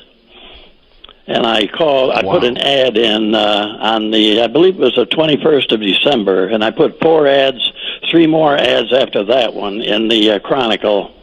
And I came up with some interesting people. And who did you come up with? I'm just curious because, I mean, in our investigation... I'm familiar with the name Voight. I've heard of him. He's pretty well known. He seems like a very knowledgeable person. Yes, he's been investigating for so many years now. Yes. What other names have you come up with in your investigation, Daryl? What other names have you come up with? Oh, I came up with John Lynn. I'm sure you've heard of him. John Lynn. Yeah, he's from San Bruno, yeah. He owns a moving company down there. And there's another Hispanic fellow. I don't know whether he would want me to give his name out over the phone or not. Okay. Over the airwaves. I had a fellow in Roanoke, Virginia, Dave Aranchek. He wrote me. He sent me some money also. He wrote me a nice letter, and he did a lot of work, matter of fact. And another fellow up in, I think it was up in the northern part of California. I'm trying to think of the guy's name. I have it right here. If you bear with me for just a second. There we are. Victor Cantu, up in Chico, California. Up in Chico. Also, Dr. G gave me a website. Dr. G in Vallejo, he gave me a website. And Noreen Balovich, who has the program there, what is it, Live Sci-Fi TV, and Do You Believe? She interviewed me a year ago. Well, not quite a year ago. Well, Daryl, I find it an honor that you're on this program tonight. Thank you for calling in and being a part of this investigation. You're so welcome here, and thank you so much. Yes. You have a great night. Take care. Yep, thank you.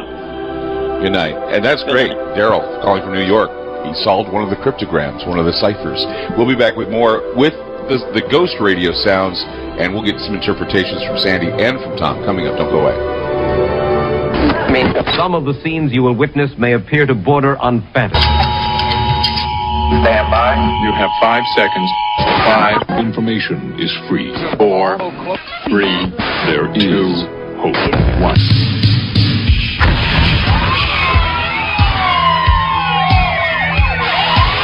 The loudspeaker spoke up and said, "Wait, Sammy." The loudspeaker spoke up and said, "Wait, Sammy." The loudspeaker spoke up and said, "Wait, Sammy." Give up. Give up. Give up. Give up. Give up. Wait, Sammy. Wait, Sammy. Wait, Sammy.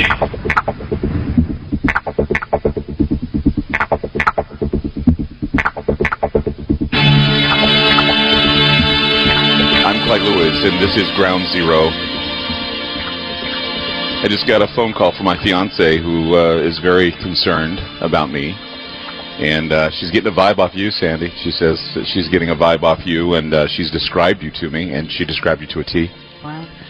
And Janine was the one who told me that, if I came here, I'd come in contact with something that was very dark, and I did.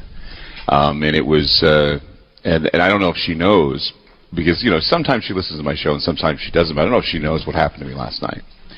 And I don't think that she knows that I was attacked. Yes. And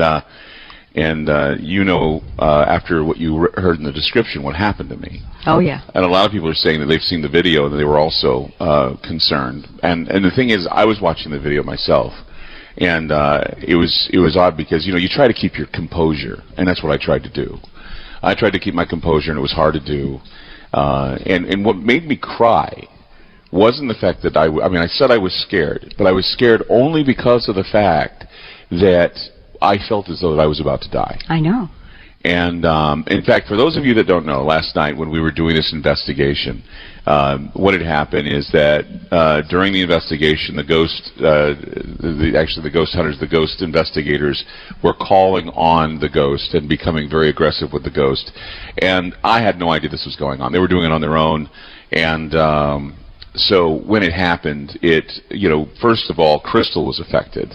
And she was affected by crying. She started crying, and I was asking her a few questions. Maybe it was coming off being a little harsh. I didn't want to be harsh because she's adorable. I didn't want to be harsh to Crystal. I just was, I do a radio show. Sometimes I come off being that way. But no, I think it was that she felt what I was feeling. And I know that she was very sensitive to this. And she's had her encounters with the spirit, with this entity. And so after it was over, after I had talked with Crystal and with Central Valley Paranormal, what had happened to me was, and you can listen, and we're going to play the clip.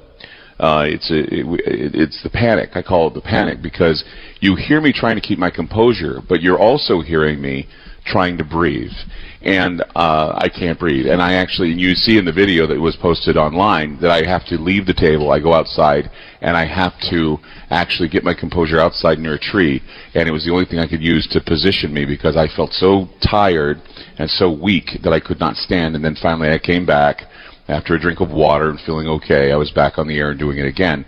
But for those of you that did not tune in last night, did not know, and by the way, when I did have the breakdown, it was interesting that XM Radio, the satellite radio company, actually pulled the show at that moment. They pulled it off the air, and we're not coming back. We will not be on XM at all, unless I'm sure people call and thank them for having Ground Zero on, but XM Satellite Radio pulled the show, and we are going to be off. It was XM Channel 246. They pulled it right in the middle because we had to go to a commercial break because I couldn't get my composure, and I think they realized that it was out of control, that something horrible was going on. They cut the entire show, and it's not coming back. So, for those of you that didn't tune in last night, that didn't hear the breakdown, we have a recording of the moment when it happened, and here it is. This may be the thing that'll give them that proof. Maybe something that will wake them up to the possibility. Right now, I'm having a panic attack. Hold on a second. Hold on. Excuse me.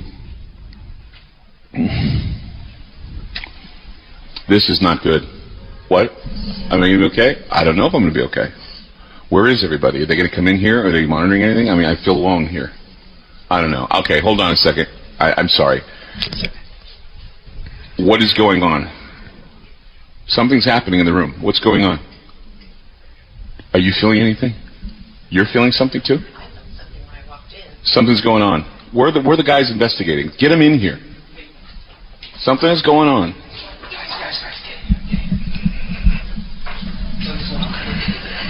Something's going on, and everybody's feeling and sensing it.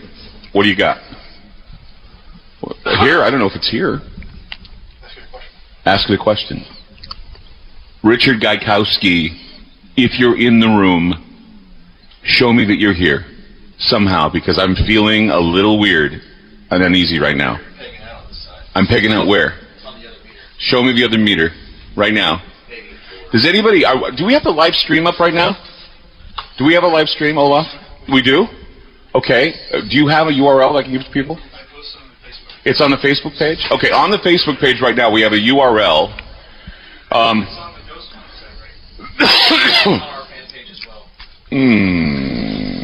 Something's wrong with me. Hold on a second. I sent it to James. You sent who? I sent the link to James as well. Okay. I'm having a panic attack right now, and it's not a good feeling. Something's wrong with me. I don't know what's going on here. Yeah, I have the waist can right by me. I may throw up. I can't believe this happened to me right now on the air. What? No. Wait, hold on. Oh my God. Okay. This is scaring me. What's going on here? What? Are we gonna go to a break? Oh crap! Oh gosh!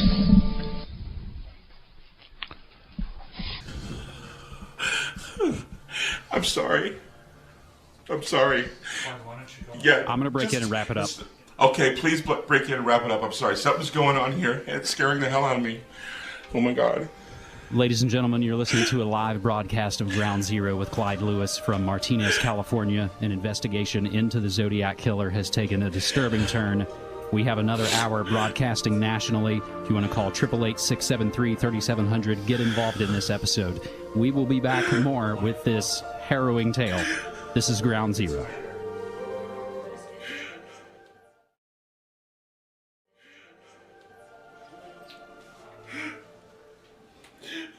Oh my God. Clyde, get some air. I gotta take a break. Yeah, take a break. Let's take a break. Oh, just my whole body went cold. It just went super cold. It was f***ing scary. This was worse. Something very evil is in that room. This is horrible. Oh my God. You told me that I wouldn't want to be here. Oh God. Like you read water? Yeah, here. Breathe in and out. Just open in and out. Yeah. Nothing's gonna happen. Nothing's gonna happen, Clay. Don't worry about it. Can't do it. Got you off guard, didn't he? I wasn't expecting it. We've been pissing him off. That thing just went up to 4. Yeah, it's been going for a while. Yeah. We've been antagonizing him, and you should have been aware. 4 is Jesus. Yeah, it's not reading right now. We're going to switch it over to audio. We've been antagonizing him over here, and we should have let you know so you could Should have let me know. Shield up. Take it easy. Yeah, I'll be alright. You okay now? All right. Yeah. It is, John, it is the most horrible feeling I've ever felt in my life. The most horrible. I mean, I've been on ghost hunts. I've been on several things. I've been scared, but this was so scary. It made me cry. It's really scary. It made me cry. I don't cry, man. It was just a very cold and frightening feeling. It was just the most. I mean, I felt like I was going to die. I felt like it was just going to come out of me. I felt like everything was going to, it just. I don't know what's going on. He just did you what he did to all of his victims. He caught you unaware. Well, I just he's felt. proven a point. You okay now? I felt. That's what he did. I don't know. It just felt like. Get mad. Huh? I've never felt like that before in a ghost investigation. This is legit. I've never felt like that before. Jesus Christ. I just can't believe I felt like that, man. I mean, I've been able to brave a lot of things. I mean, God, I've stared down demons. This is not good. Oh, it's not good at all. Okay, I want you to do something for when you start to feel that come back. Just go. Okay. I want you to do it as deep as you can take it in, and slowly release it. Do that until you start to feel calm. It's a. Yeah, I'm sorry. I've never done that before. No, I've never seen you do that before. Holy fuck.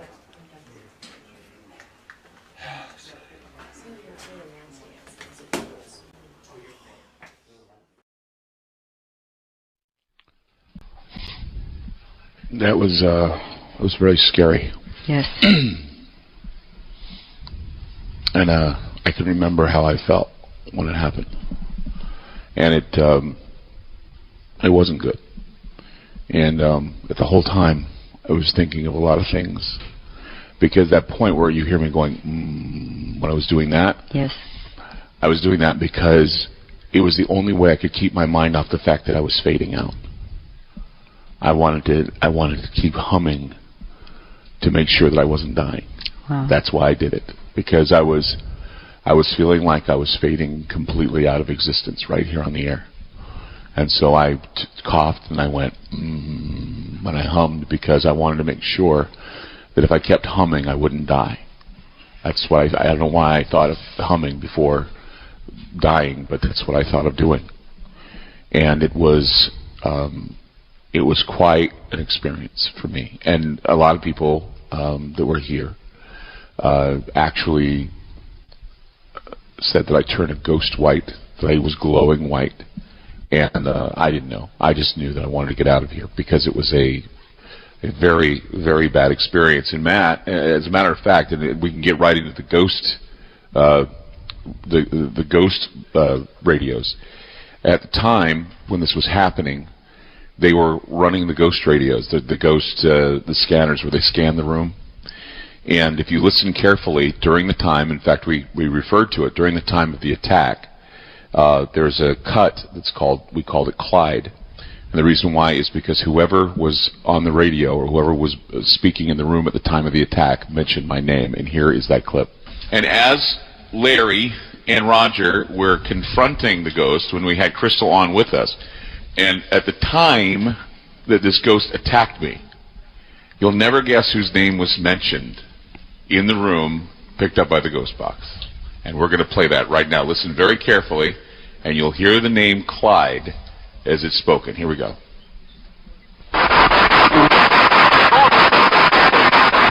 Clyde. Heard it. Yes. Clear as day. Let's play that one more time just so people can hear it again at the end of the... And as Larry and Roger were confronting the ghost when we had Crystal on with us, and at the time that this ghost attacked me, you'll never guess whose name was mentioned in the room picked up by the ghost box. And we're going to play that right now. Listen very carefully, and you'll hear the name Clyde as it's spoken. Here we go.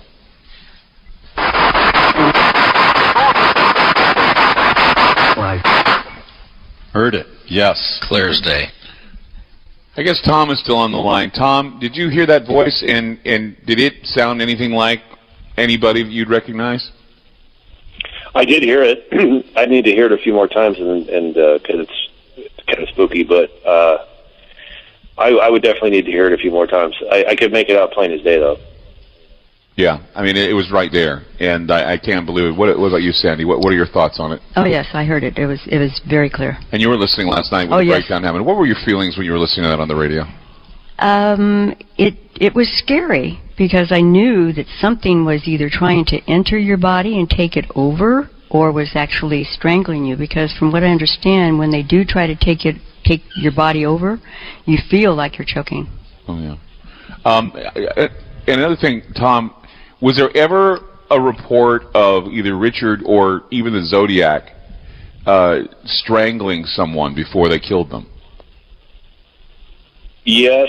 Well, the Riverside victim in 1966, Sherry Jo Bates, she was beaten and partially strangled before her throat was cut, and I believe there are some possible victims of the Zodiac killer from the 1970s that were strangled, and it looked like he was starting to maybe experiment with different ways to kill people. I agree. Yeah. Well, obviously, I felt the cold grip of whatever that being was when we had that, and and you could hear hear it on the air that night. I mean, like I said before, this isn't normally happening to me. It never happens to me, really. I mean, I don't break down in front of a ghost or a demon or whatever. I'm not worried now because I'm now used to it. I'm used to what may be coming at me if anything does come at me. And tonight we're among a lot of people, so obviously a lot of people are here for the same thing, and that is to find out what is going on here at the Gazette building. Tom Voigt's with us. Also, Sandy Betts is with us. And your calls, 888-673-3700. That's 888-673-3700. More to come. Keep it here on Ground Zero. This is Ground Zero on FM News 101. More with Clyde Lewis and Ground Zero on FM News 101.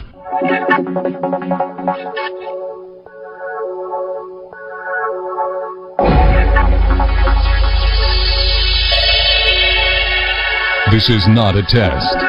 It is the future. Ground Zero with Clyde Lewis. Tom Boyd and Sandy Betts are with us tonight on Ground Zero. We're doing the investigation, continuing the investigation, second day into the haunting that's happening at the Martinez Gazette. We are in Martinez, California. And I wanted to ask Tom, just, you know, reviewing last night's show, I'm sure you were listening to most of it, and that, you know, many of the people who frequent your site were listening to it.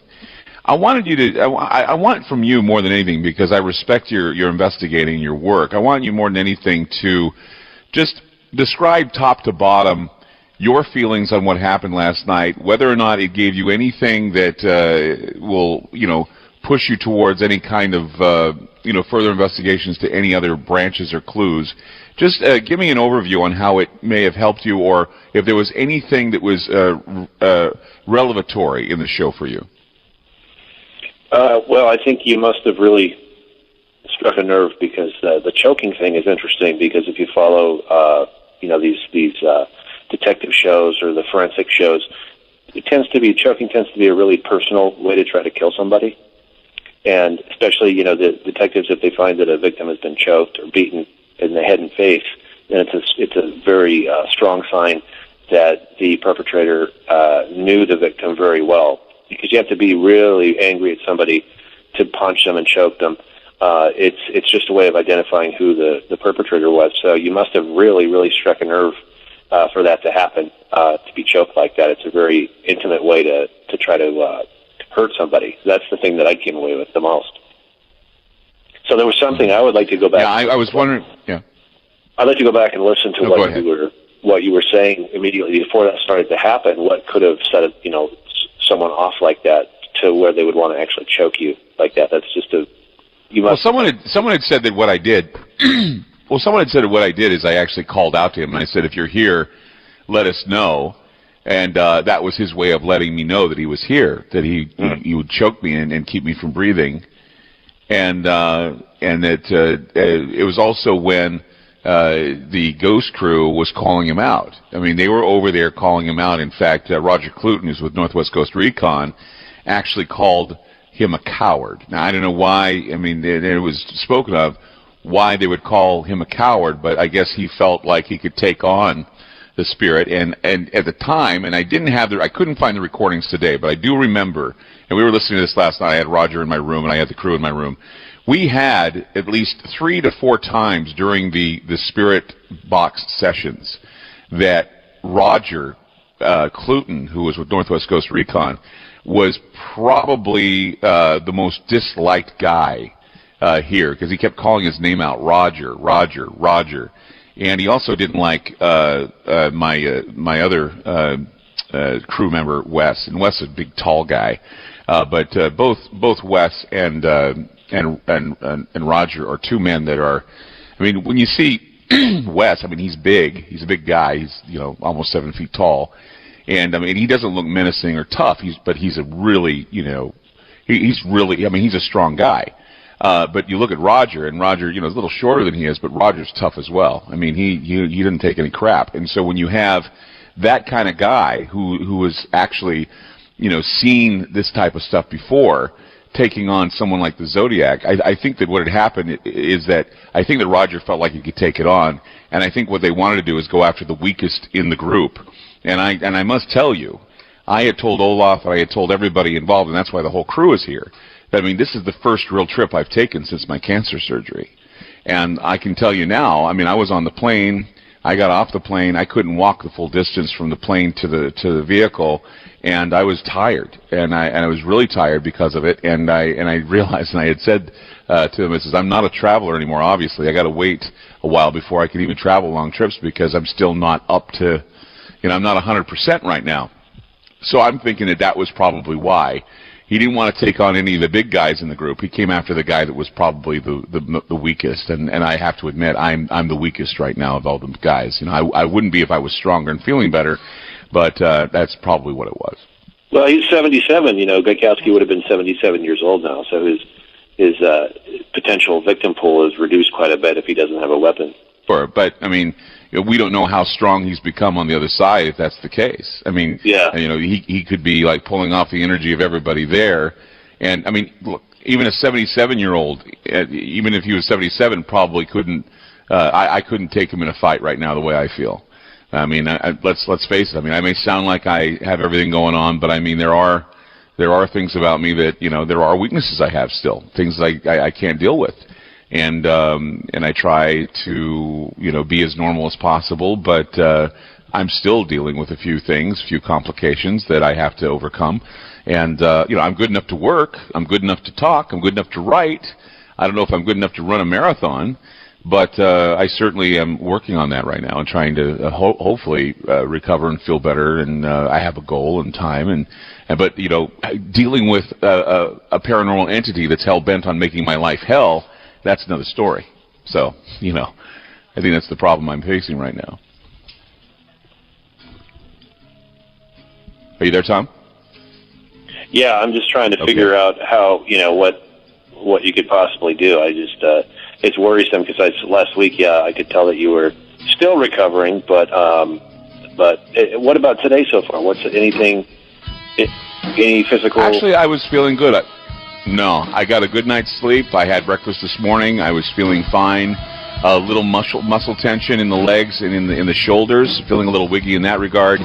But tonight, I feel confident that I'd be able to get through an entire show without blubbering like an idiot. But I think I'll be fine. Good. So I'm okay. I'm going to be good. So we'll be back with more. Tom Voigt's with us, and also Sandy Betts. More from the Ghost Boxes and the words from the Zodiac coming up on Ground Zero. This is Ground Zero on FM News 101. Let's face it, guys, we're living in times where the truth is becoming more suppressed and censorship is increasing at an alarming rate, especially on social media platforms. It's Clyde, and I want to tell you about a safe and secure digital playground we put together just for you. It's Aftermath.media. You get access to thousands of Ground Zero archives and podcasts, along with our private social media groups with your basic membership starting at only $7 a month. Each subscription includes tech support, access to the RSS feeds, along with our own chat room and Telegram channel. In addition, the premium membership includes research study groups, webinars, a document and movie library, a live video stream of Ground Zero, a monthly Zoom chat with me, and other bonus content. Be sure to check out our yearly specials as well. Sign up today while you're thinking about it. Sign up at Aftermath.media. Again, that's Aftermath.media.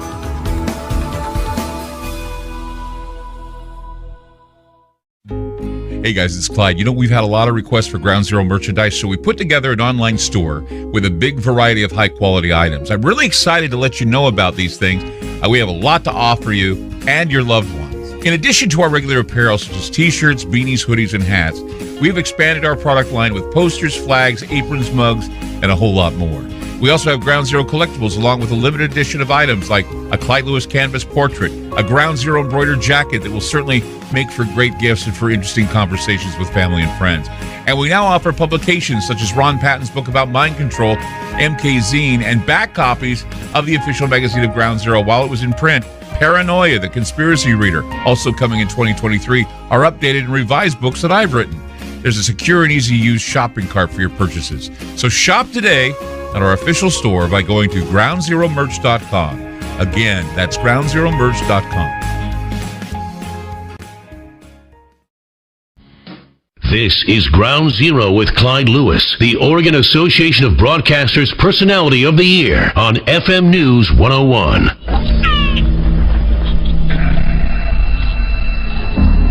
At a little after 11 p.m., a single car sits in a Lamborghini on the outskirts of Vallejo, California. Inside are 17-year-old David Faraday and 16-year-old Ashbeni. I have him potted way down. How's it sound? Approaches the car's emptier. In his hand, a 28 caliber pistol. David Faraday is shot once behind the left ear. Betty Lou runs blind into the night, but makes it just a few feet before she is cut down by 5 shots stitched across her back.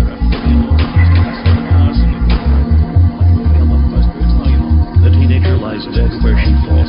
Faraday is still alive, but bleeding hard. When a call for help comes across the Vallejo policeman.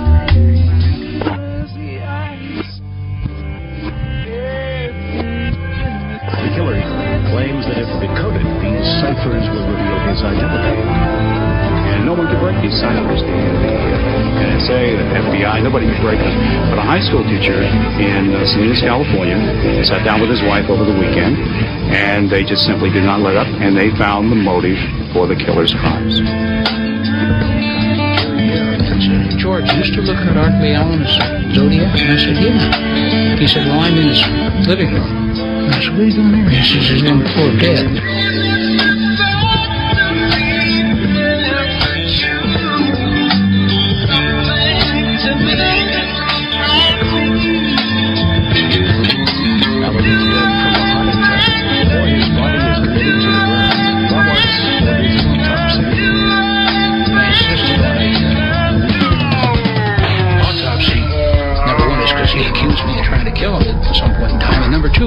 So we could have tissue till we could get DNA. But is that really the final twist in this tale? It appears not.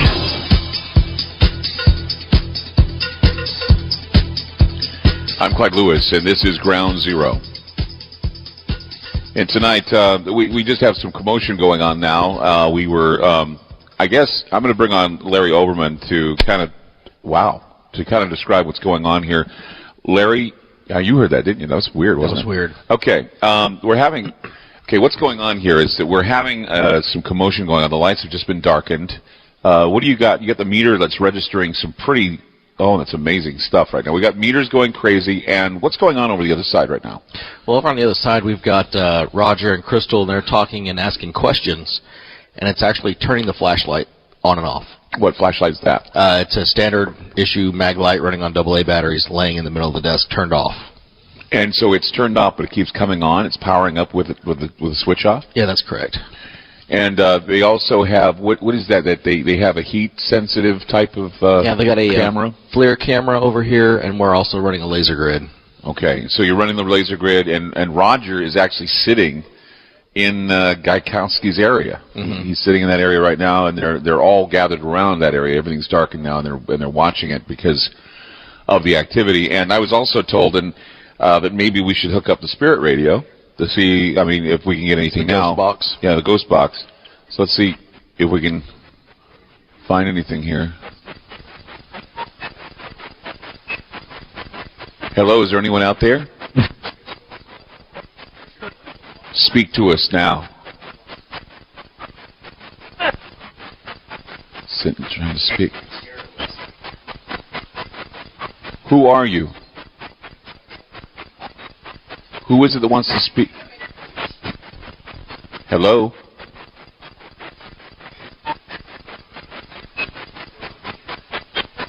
Do you want to ask it? Whoa. It's a female. You heard that? Sounds like a female to me. Ask a question, Sandy.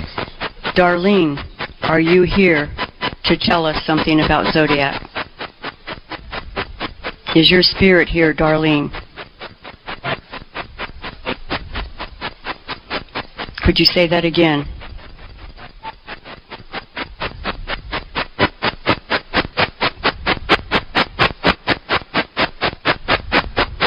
Darlene, is that you?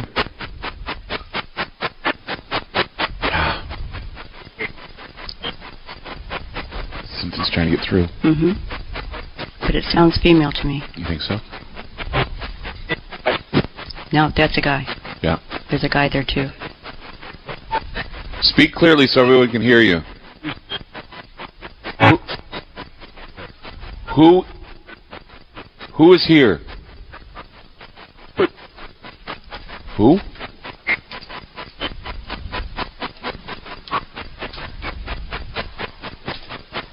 You got any activity over there, Raj? Nothing? Because the radio is not giving us anything either. At least at the moment. You give it one more shot, and then we're going to go back to the ones that we had recorded earlier. You. Whoa. You. What? Speak to me. I heard you. Tell me something else. No, God. Whoa. What? What happened? That's my light. We had 2 lights go on. 2 lights just went on. Yeah. That's a woman. Just heard the woman speak. We just had a woman speak. Darlene, is that you? That was the guy that answered then. Yeah. Oh, wow. We have one line on. Well, maybe later we can go back and listen to it.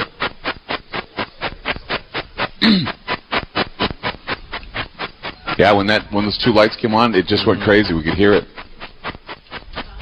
Well, I'll tell you what. Let's just put this on pause for a moment and wait for a moment here. I want to play you something, and I know that the audience hasn't heard this, but throughout the whole night last night, we were calling out to whoever was here in the studio. And I want Tom on the phone so I can hear his reactions, because Tom has not heard this at all either.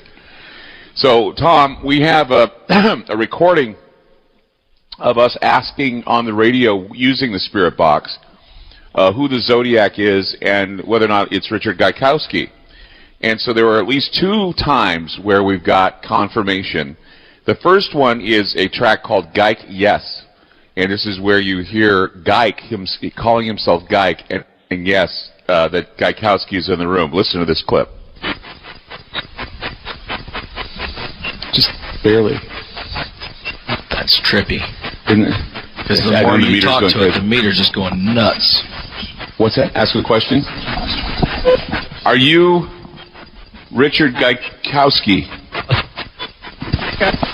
Yes. Did you hear that? I heard yes. Yes and Geik. Play that one more time so you can hear it. You can barely hear it. You barely hear it. Listen. Just barely. That's trippy. Isn't it?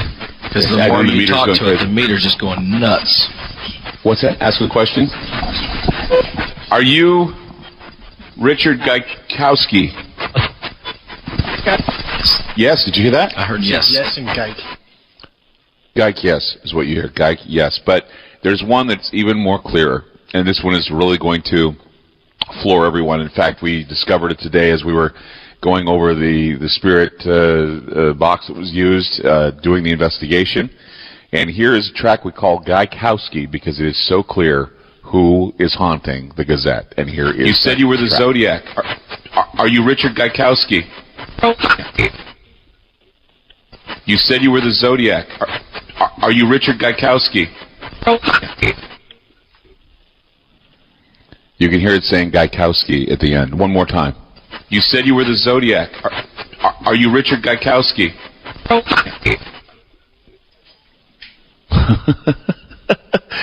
So what do you think of that? I definitely heard it. I'd like to hear the first one where he says Geik. That would be. I could barely hear it, but I definitely heard the other thing, the Gaikowski, and then when. Okay, let's play Geik Yes one more time so Tom can hear it. Let's hope that he can hear it louder. But it's just barely faint. Just barely. That's trippy. Isn't it? Because the more you talk to it, the meter's just going nuts. What's that? Ask a question. Are you Richard Gaikowski?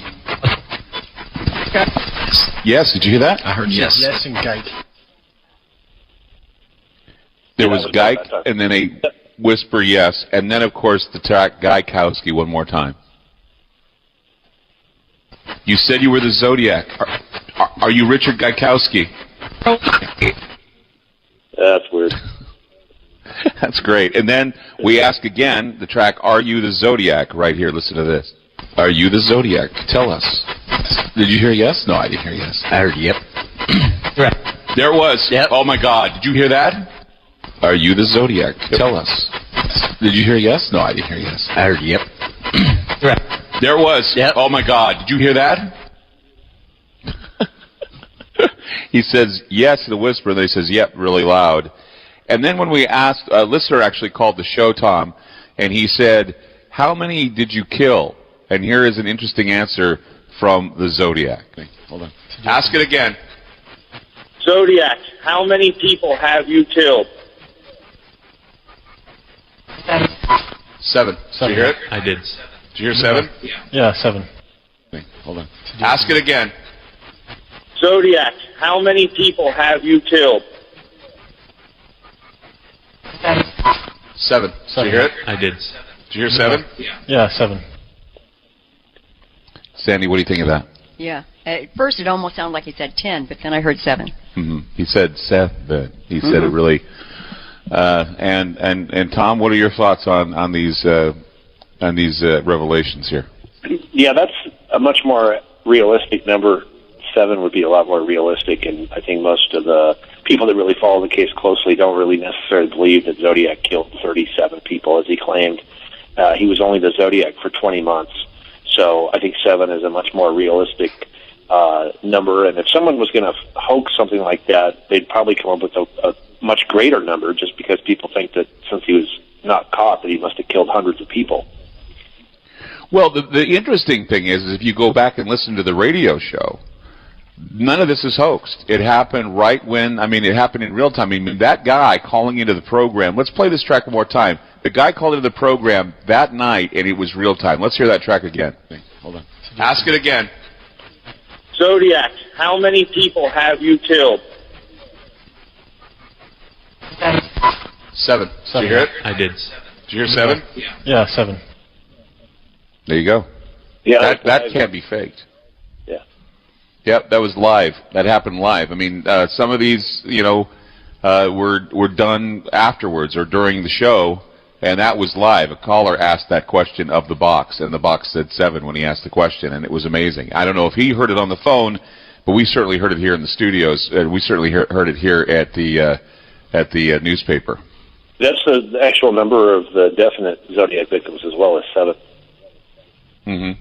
Yeah, I was surprised. I mean, it came through loud and clear. As much as I was surprised, and that's the thing is, we were in the I was in the hotel today, busily trying to grab most of this off the radio because we do have archives, and there were some others I did not bring that were even as clear, like calling out the name Roger, of course, calling out my name after it attacked.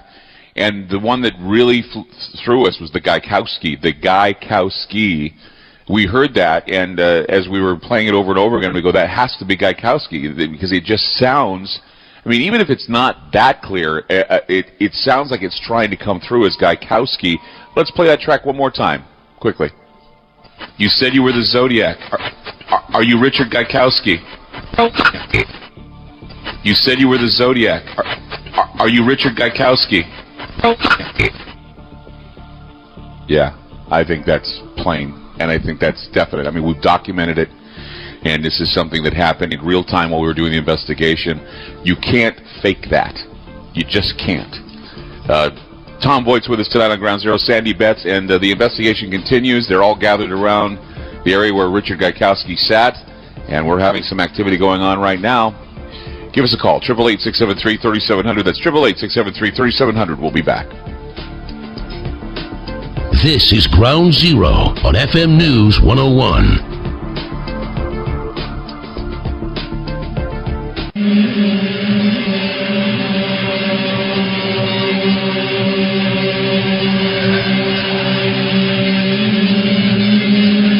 This is not a test. It is the future. Ground Zero with Clyde Lewis.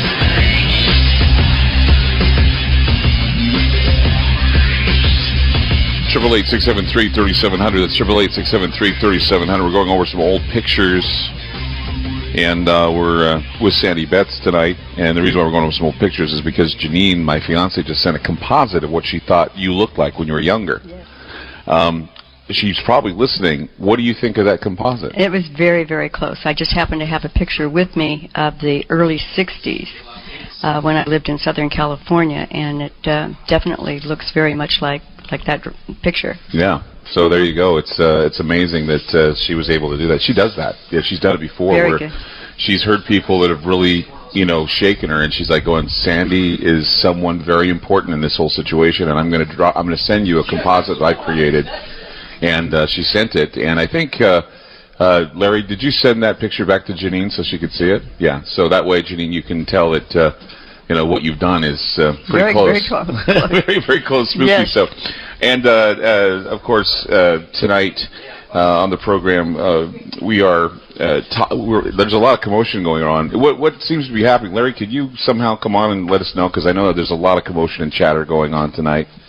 And let us know what's going on. There you go. Come back. Come. Let us know what's happening right now. Okay, so we're over here asking questions and using the flashlights, and I just asked the question, hey, can you hand me one of those flashlights? Because I wanted to see the light for myself and actually hold it and know that there's not like some sort of hidden on and off switch somewhere. Right. And it is a standard issue, normal aluminum mini mag light. And when I asked the question, can I see one of those lights, 2 of them turned on. So they came on their own? Mm-hmm. There was nobody within about 2 feet of it. Wow, it's amazing. So Tom, you out there? Oh, yeah. So I just wanted to kind of ask you, I mean, one of the things that was brought up again yesterday at the meeting, it didn't come on the air, but I want to talk more about the DNA situation. You are trying to raise money to match the DNA of Richard Gaikowski with the DNA of the Zodiac that the police got during the Paul Stein murder. Could you tell me how we can get involved? A lot of people want to get involved. Well, at the main page of ZodiacKiller.com, there is a link that says, it's a picture, it says donate. And, anybody that makes a donation and it's for the DNA comparison, that's what it'll be used for. The Zodiac's DNA profile, it's a partial profile that is believed to belong to the Zodiac Killer, and I believe it was obtained from the seal of the envelopes that the Zodiac supposedly licked. And that's a matter of... I thought it was from the fingerprints. I thought it was from the fingerprints at the cab scene, but I guess I was wrong. They obtained a lot of evidence from the cab, but as far as I know, I don't believe they got the DNA.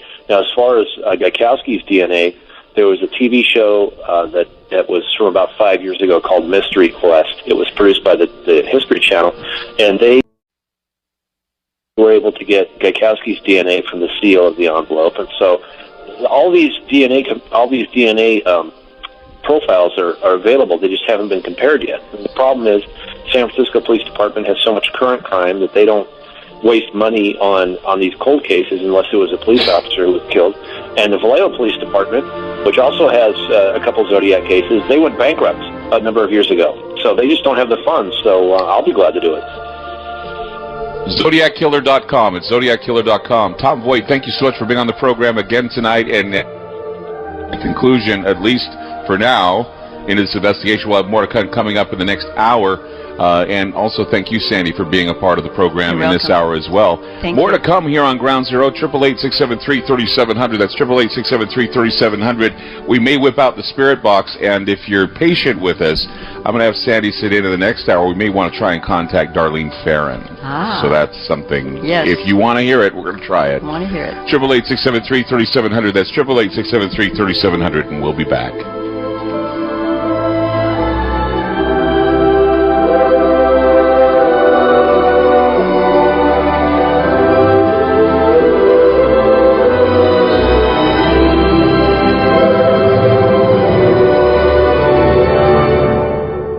If you're waiting to be told to react and prepare, I would say to you now, the wait is over. Stop waiting to prepare. Get prepared now. Now's the time you're in the clear. Get prepared now for something. Get prepared now. I have an area on my website. It's called prepareyourgroundzero.com. Prepareyourgroundzero.com. Write this down. Go to prepareyourgroundzero.com. Check out what's at that website, and I'll tell you what, there are a lot of things on there, anything from seeds to pantries to 72-hour kits to backpacks you can bug out with. Prepareyourgroundzero.com. Hello. You are about to experience Ground Zero, an on-speaker experience. Cuts through the crowd. Just when you thought you were safe.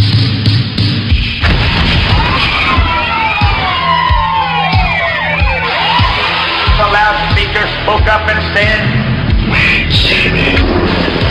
The loudspeaker spoke up and said,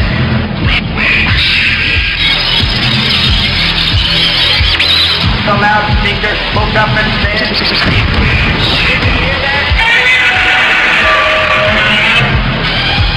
give up, give up, give up, give up.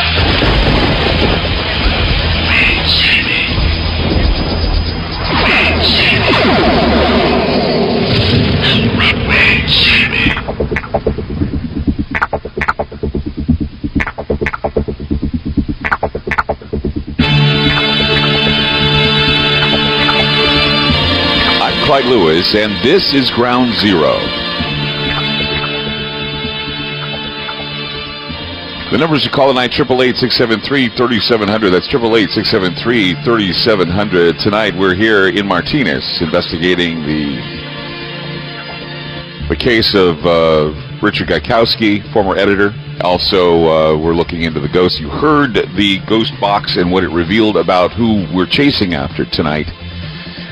Once again, you know, there is no doubt now that what we're dealing with is we're dealing with an entity who says that he's the Zodiac, an entity who has named himself Gaikowski.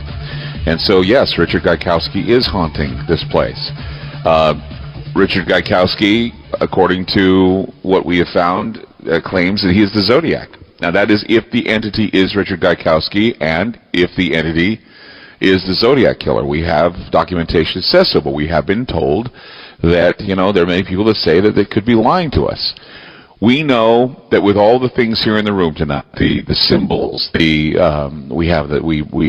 actually Sandy brought in the I guess you could ceremonial headdress and I guess you could call it the shawl that was worn by the Zodiac, found in her car.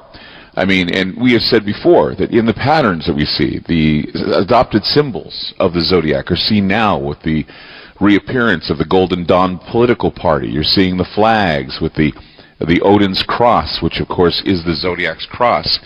And when you're dealing with things like this, we've talked about many times morphing resonance and how there's a memory, and there is a memory here that seems to be residual.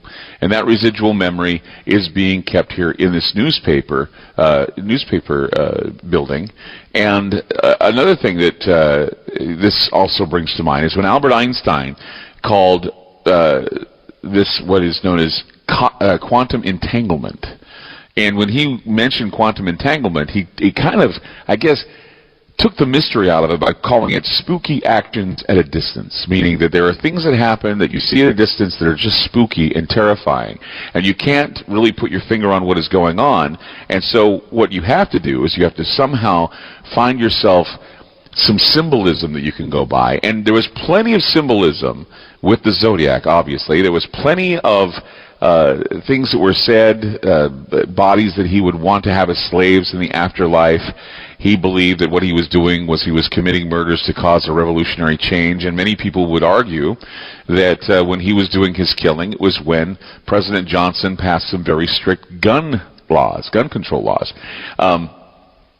The Zodiac killer, along with other killers at his time, believed that they were killing for the reason and making their intentions known by sending all kinds of strange coded messages. And that's why for a time I had said that I thought that Ted Kaczynski was the Zodiac, because what he did is he sent manifestos and coded messages and everything. And I think it's just the modus operandi for these ritualistic killers.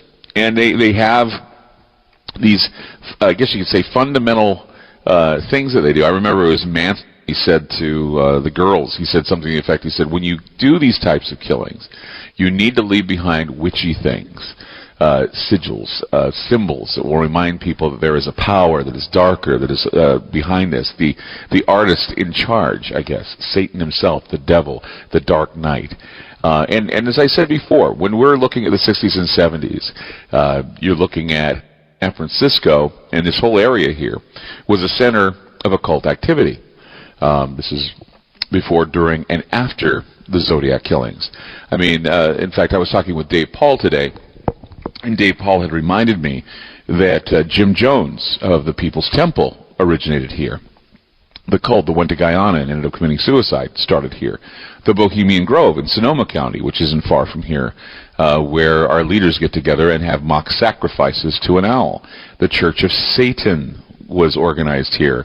And Anton LaVey's Black Church, of course, was founded in San Francisco, and it was basically a hangout for some of the elite. And many people, as we heard from Sandy, such as Darlene Farron, may have been involved with this type of activity. And there's also there are also other like Michael Aquino. That was another guy I wanted to bring up. Michael Aquino, of course, Temple of Set, Presidio, scandals of the Presidio, all these things going on. I guess, from your standpoint, Sandy, I mean, you're surrounded by all this. Did you escape it, or were you involved with any of it too? I dabbled in some of the occult stuff. How deep did you go? Not very deep. Just it was just sort of a fun thing because we didn't take it all that serious. Curiosity, mainly, I believe, and it wasn't just me. It seemed like everyone around me during the mid '60s had a curiosity about it. How far did some of your friends go? I mean, that's the thing, is that I go back and I say to myself, I look at the pattern. And there's this pattern of occult activity and this pattern of amorality that existed from 1963, or actually 1966 to 1973. And I point out that, Time magazine had that big cover that said, "Is God Dead?" And at the time, that generated also Rosemary's Baby, the film, Roman Polanski, Tate LaBianca murders, all these things going down, Helter Skelter, Manson, zebra killings, which was a race-motivated killing, and of course the Zodiac. And so here we are in this time period where we're exposed to what is called the devil, or the occult, and it's very harsh. I mean, it's like, this is something that's never been heard of. I mean, can you imagine if somebody like Anton LaVey appeared in like 1950 or 1955 doing what he was doing and having everybody going, oh my gosh, and then he appears in the 60s and it's all about orgies, it's all about the carnival barking, it's all about what he did, and now here we are later with the Zodiac, and there was also the Process Church. You ever familiar with them? Yes. Tell me about them. What exactly were they involved with? Well, they believed that Manson was definitely connected to the Process Church, and Aleister Crowley, he wore a ceremonial hood, and they thought that Zodiac may have copied him and also believed in his beliefs. And that could be. I mean, I can only speculate that might be what it was, that Zodiac really was into the satanic cult stuff. I know that I've had burnt upside down crosses put in my yard and dead animals and things like that from my suspect. So I know he definitely was into satanic things.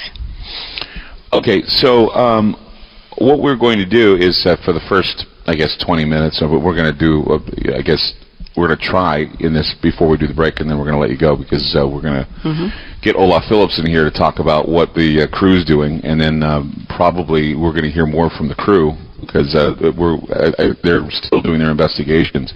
You said you wanted to give it another try and get a hold of Darlene Farron with the box. Yes, I really feel that she wants to tell us something.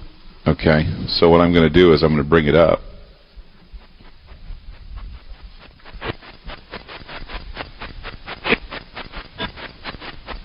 Now, if you have some patience with us, we're going to have Sandy try to call out to Darlene.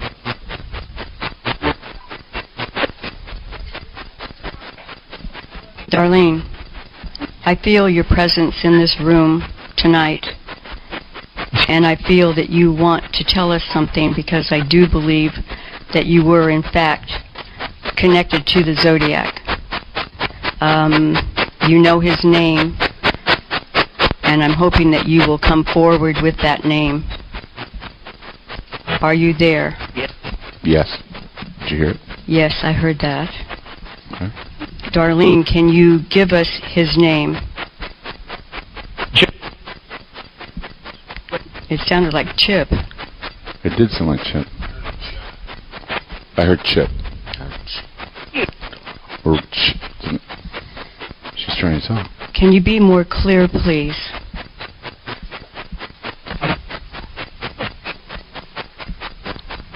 Do we both know who this person is? Yep.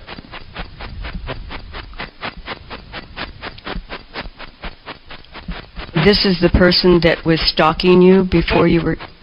She said, yep. Please give us his name.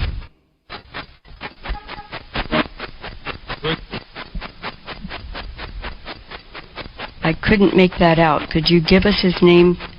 Say it very slowly, please.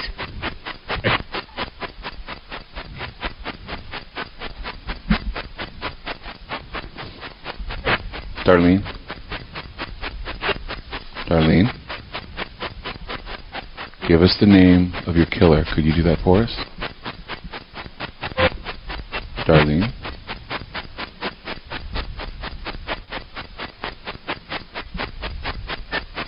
Darlene? You coming through? Tell us the name, Darlene. It's fading away.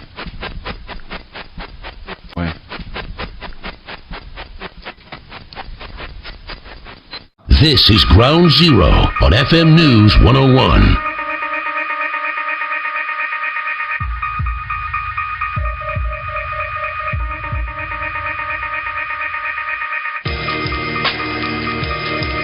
Everyone is in on the secrets, and big things are being planned. Call Clyde Lewis now. Ground Zero.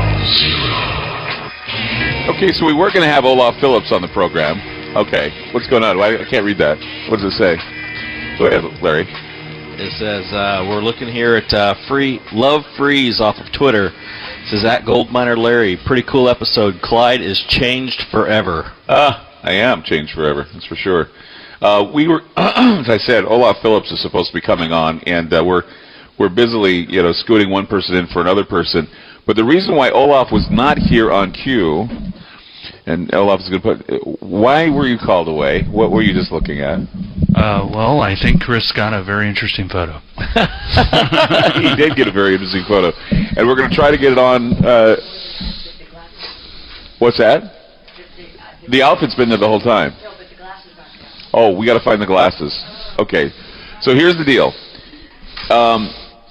Upstairs, near the attic, they were snapping pictures, and the hood and the, I guess you call it the sash or whatever it is that the Zodiac wore that was... It's like a smock. Yeah, it's like a smock that Sandy had, was sitting here on the counter. However, Chris went out and he snapped a picture. What picture did he snap, Olaf? It looks an awful lot like the mask and the smock. Standing in the window. Standing in the window. That's amazing. And Sandy saw it too, and she was like shocked. It's a shocking picture. We're going to try and get that up as soon as possible. I don't know. Did he send it to you? We're trying to... I don't know if Chris... You can Where's go ahead, Chris? Go ahead and talk. Yeah, get Chris in there. Where's Chris? Yeah. Yeah, so we can get that picture up, because I want everybody's got to see this picture. This is an amazing picture of what appears to be Zodiac. So, Olaf, you organized all this. I did. And so what do you think of everything that's happening tonight? I think it's shocking. I mean, I've seen a lot of things. I've seen a lot of weird things. You know that. We've done a lot of weird things together, but I've never seen flashlights turn on and off. The photographs that they're getting out of the attic are amazing. Shadow people walking around. I mean, it's shocking. It is. It's very shocking. And the whole... I think the whole... I've never seen you be choked either. No, I've not had that happen before either. And I think that this whole... I mean, I remember when we were discussing this as we were driving in, you were telling me that we are going to have an experience. Mm-hmm. And I thought, yeah, okay. How do you translate that to radio? And but it's been, not that hard to translate it to radio. We've had some remarkable people come through here. We've had, some remarkable pictures and some video and all kinds of things. Well, and you got choked. I mean, that's about as remarkable experience you can have. You're loving that, aren't you? I got choked. Well, I mean, you also had a ghost appear in your lap. Yeah, right. At one time. That was a long time ago, though. Yeah, but I mean, having a manifestation that's strong enough to choke you, and you're not a small person. Right. That takes an incredible amount of power and pissed offness to actually do it. That's true. So that alone is a very shocking thing to happen. I mean, typically in a haunting, you see things move around. Maybe you see pencils move across the table, whatever. But the actual manifestation of solidity enough to touch you, not only wrap their hands around you, that's insane.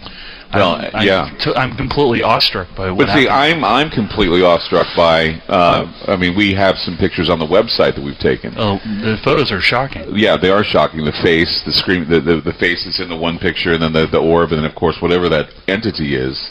I mean, people are trying to look at it and trying to find something there. I don't see anything except they were taking photos of Crystal just sitting there, and there's one where something went across the field of view of the camera. I mean, it's just, it looks like a sheet. Right. You know, that, I mean, I was there when they took the photo, and there was nothing there. Now, what was the flashlight experiment? People were freaking out. I was noticing the flashlights were going on and off. Well, they were asking questions and telling them, if this is true, turn on the flashlight, and the flashlight turns on by itself. And they were turned off on the button, or what was? Well, they were screwed off, and then suddenly they turn on. Oh, they're mag lights. They're mag lights, so you screw the head. Right. And nobody was within 2 to 3 feet of the thing, and it just turns on. Right. And I was noticing that Brian was actually, he was excited about what he was seeing, and so, yeah, I mean, it's just, I mean, having people... And the meter's going nuts. Yeah, I know. Meter has been going nuts tonight, and there's a lot of commotion going on. Your terminal disconnected? Right, it did. We just found out that we were disconnected during the Darlene Farron contact. Right. And I'm sure if we can go back and listen to that again, we'll probably be able to find some things. So, Chris, did you get that picture also get on the website? We need to get people to see this picture. We need it. Okay, it's sent to Larry. Larry, get that off. We want to get that on the website as soon as possible so people can see that we did get the Zodiac. How did you send it? On we got the Zodiac right now on picture, and we're going to get it out to everybody so they can see it. And we're going to talk more with Olaf Phillips. Hopefully, we're going to talk to Crystal again coming up to find out how she's doing, and getting ready in the next hour to wrap up the investigation, hopefully, and talk a little bit about what they're doing to try and remedy everything that's happening here. If you have any questions tonight, 888-673-3700. That's 888-673-3700. You're involved tonight in a real paranormal investigation with real results, and it's surprising to everybody, but we're here in Martinez conducting the investigation of an entity that claims to be the Zodiac Killer, that claims to be Richard Gaikowski, and we'll be back.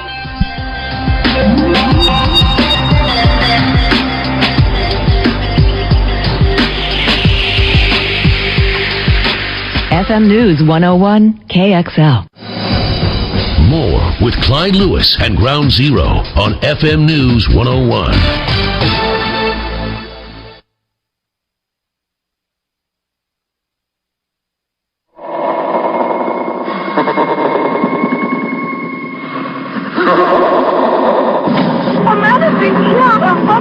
Some of the hippies in San Francisco, they used to phone me once in a while and tell me that she was involved with a witch. And there's also a possible connection between the Zodiac killing at Lake Berryessa and a cult group to which a convicted satanic killer. Numerous stab wounds around the body and torso, and then on the wall, in blood, somebody had written, "Satan saves," and it appeared to be a Zodiac sign also.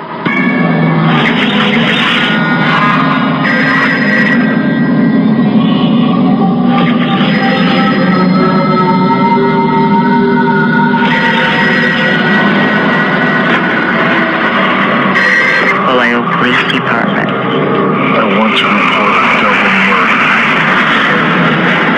If you go 1 mile east on Columbus Parkway to the public park, you'll find kids in a black car. They were shot with a 9mm.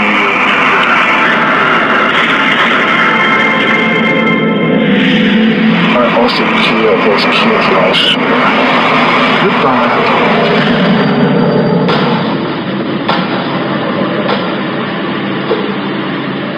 School children make fine targets. I think I shall wipe out a school bus some morning. Just shoot out the front tire and then pick off the kiddies as they come bouncing out. This guy is a pathological psycho killer. Any psychiatrist would say that this man is sick, sick, sick.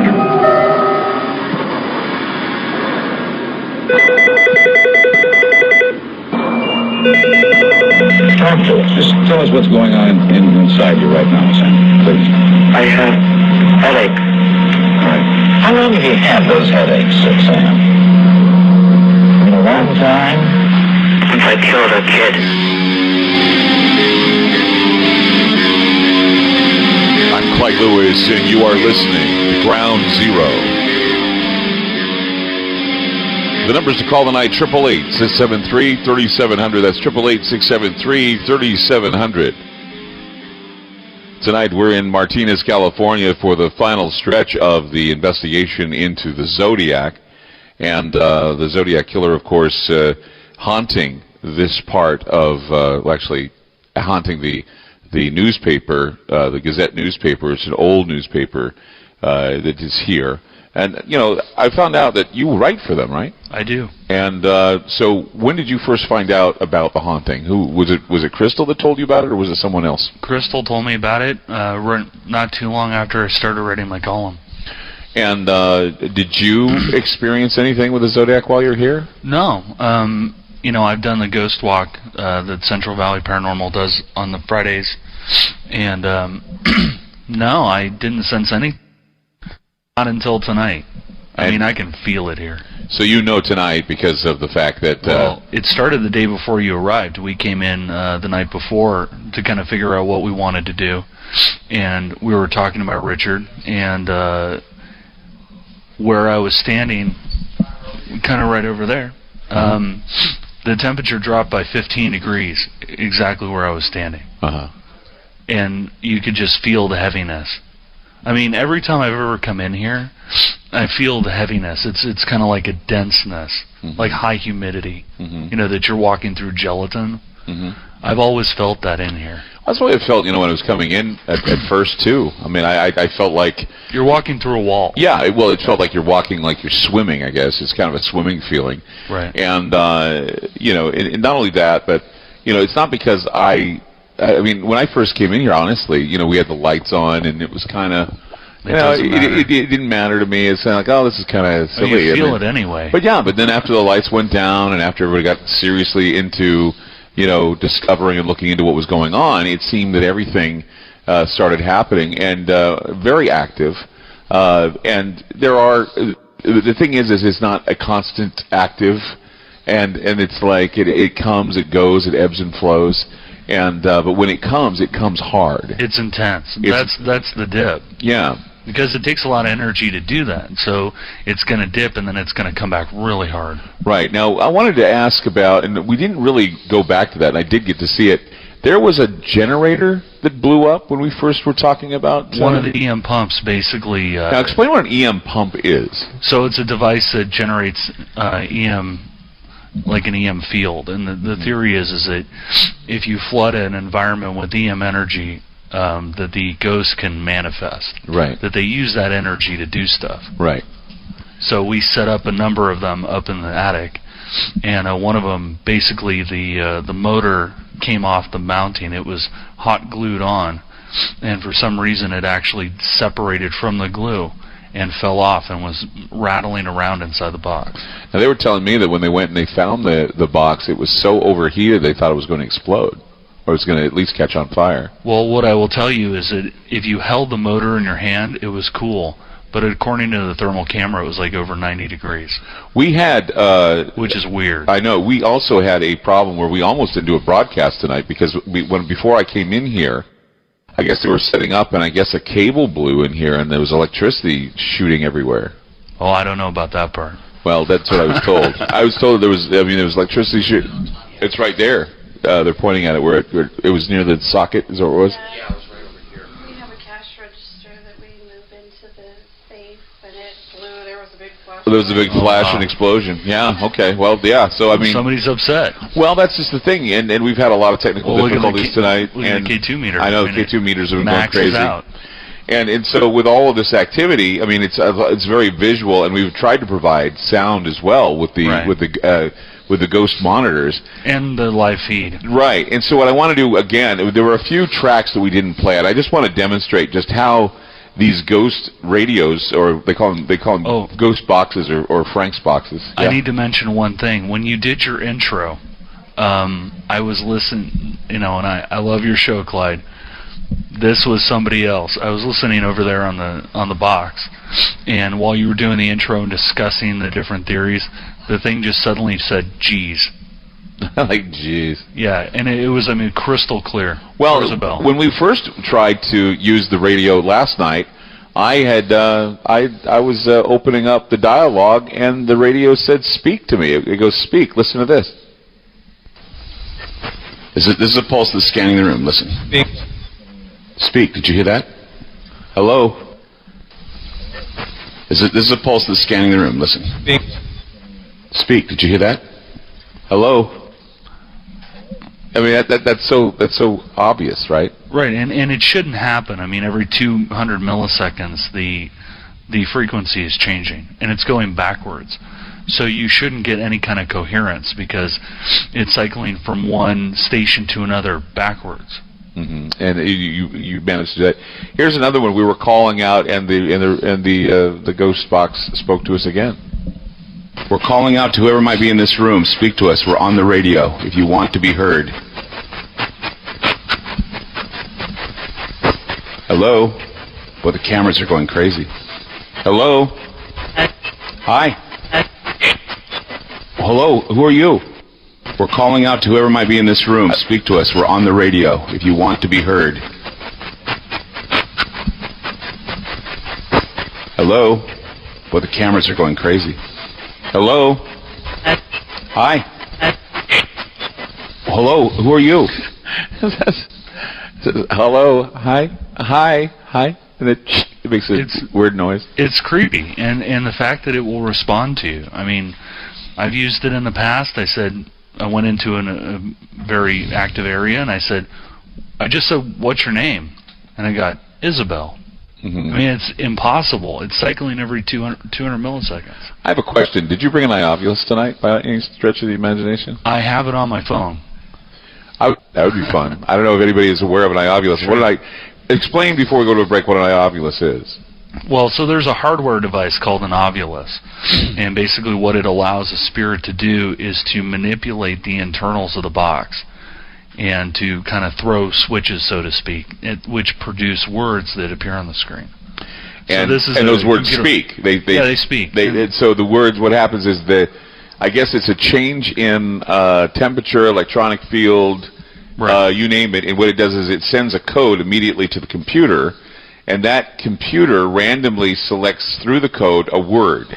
Am I right? That's correct. They choose the word. Or they say it's random, because some people talk to the iovulus and they don't get random words. They get words that mean something. You can get it to be coherent. I remember once I came to visit you in Portland, and we were just playing around with it, and it just started talking to you. Yes. And so I was thinking that maybe it's talking right now. What was the last word it said? It said on? I can't see what it says. It says Bishop Sense Ann.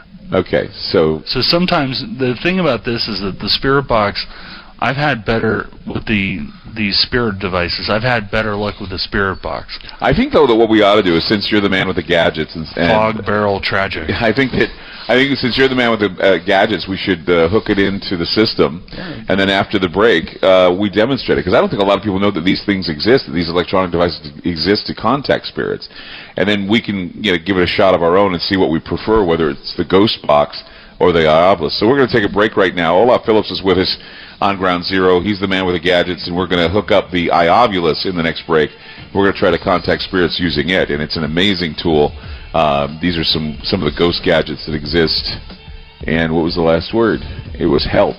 Help was the last word. So we're going to be hearing this coming up. So be ready. We're going to hook up the iovulus and talk to it tonight on Ground Zero. Just having some fun with some of these ghost gathering gadgets right here in Martinez. We'll be back. Keep it here on Ground Zero.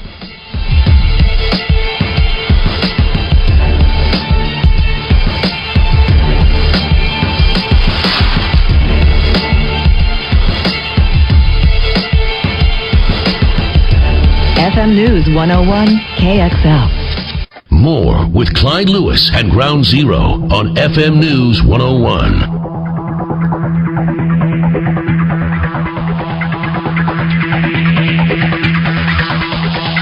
Ground Zero with Clyde Lewis. So I was saying earlier, gather around the iovulus, kiddies. We're going to speak to it now. It's a strange little contraption. Olaf Phillips is with us tonight on Ground Zero. I decided that, I don't think I've introduced the iOvulus to the radio, and I think that it's time that we should kind of open up the channels a bit and ask it a question. So the iOvulus is now on. It's been going nonstop. Does it have a higher volume? Turn it up a little more, if you will. That's it. That's it? Okay. It's a headphone jack. All right. iOvulus, hello? No, I turned it off. No. It's. We're just waiting for it to speak to us. Ask it a question quick. Richard, why'd you stop killing? Moist. Round. What about moist ground? Beat, moist, round. Moist round. Food. Food. You were alive. Alive? Are you alive? Hand. Hand. Yeah, sometimes it's a little abstract. Well, we're getting it. It's got to warm up. Yeah, you got to give it a minute. It's going through its library here. Because remember, the ghost has to figure out how it works. Right. And what does what. And once it gets control of it, then it starts to make more coherent sense. Just earlier, I was talking about crayons and cake, and it was sitting next to it. Jim. What about Jim? Hand explain Jim. Or explain Jim. I mean, it's just going nonstop. I've never seen it go this fast. Zodiac, are you here with us right now?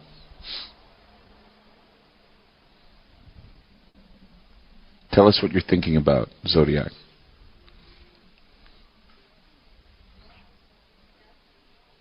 That's weird. It's not It just stopped, didn't it? Yeah. Speak to us now. Get control of the iOvulus and speak to us now.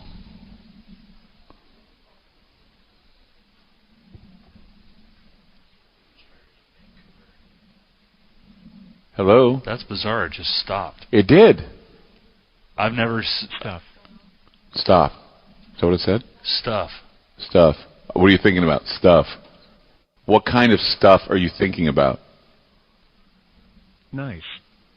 Nice stuff. Nice stuff. What kind of nice stuff are you thinking about? That's weird. I know. It's taken a long time now. I know.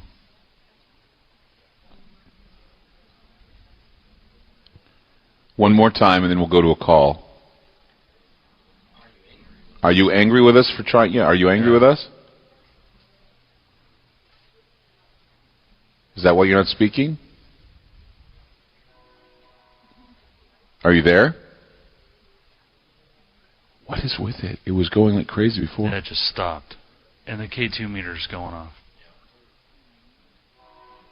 It's waiting. Or it's trying to find the answer. Yeah. Remember, it has a dictionary of something like 5,000 words.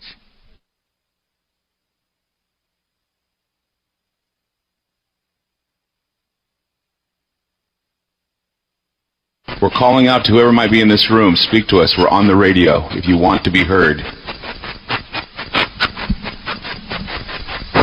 Hello? Boy, the cameras are going crazy. Hello? Hi. Hello, who are you? Are you the Zodiac? Tell us.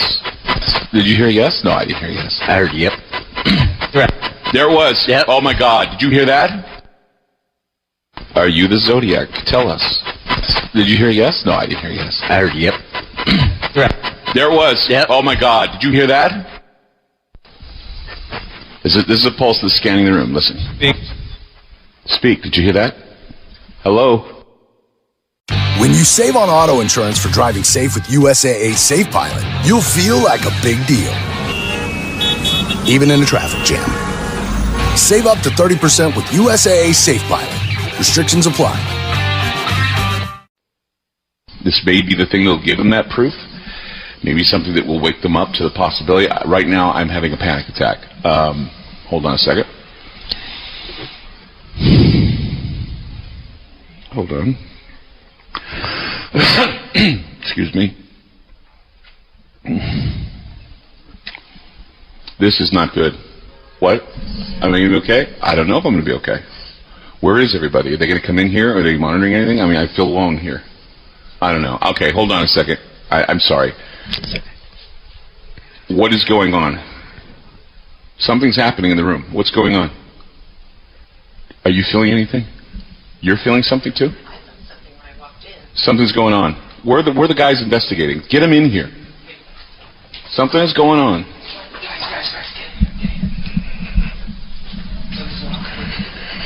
Something's going on, and everybody's feeling and sensing it. What do you got? Here? I don't know if it's here. Ask the question. Richard Gaikowski, if you're in the room, show me that you're here somehow, because I'm feeling a little weird and uneasy right now. I'm pegging out where? Show me the other meter right now. Does anybody, do we have the live stream up right now? Do we have a live stream, Olaf? We do? Okay. Do you have a URL I can give to people? It's on the Facebook page? Okay, on the Facebook page right now we have a URL.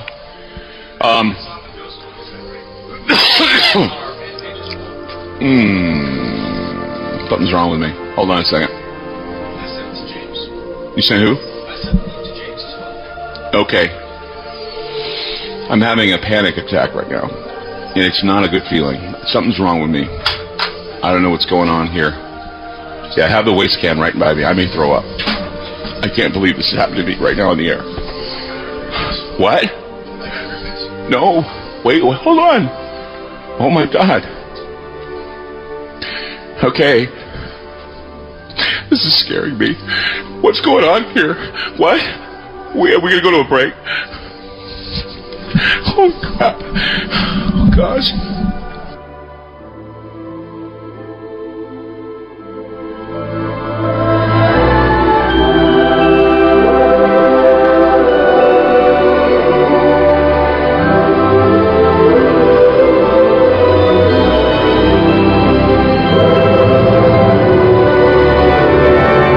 News 101 KXL. Some of the scenes you will witness may appear to border on fantasy. Stand by. You have 5 seconds.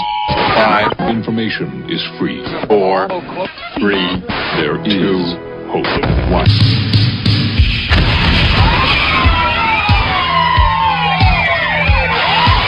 The loudspeaker spoke up and said,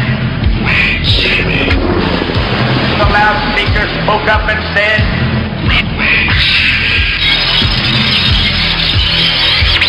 the loudspeaker spoke up and said,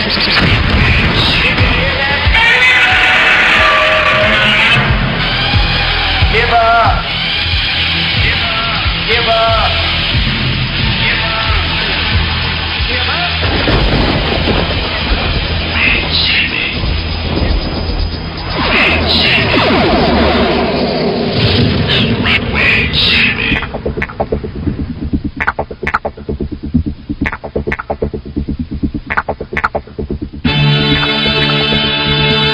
I'm Clyde Lewis, and this is Ground Zero.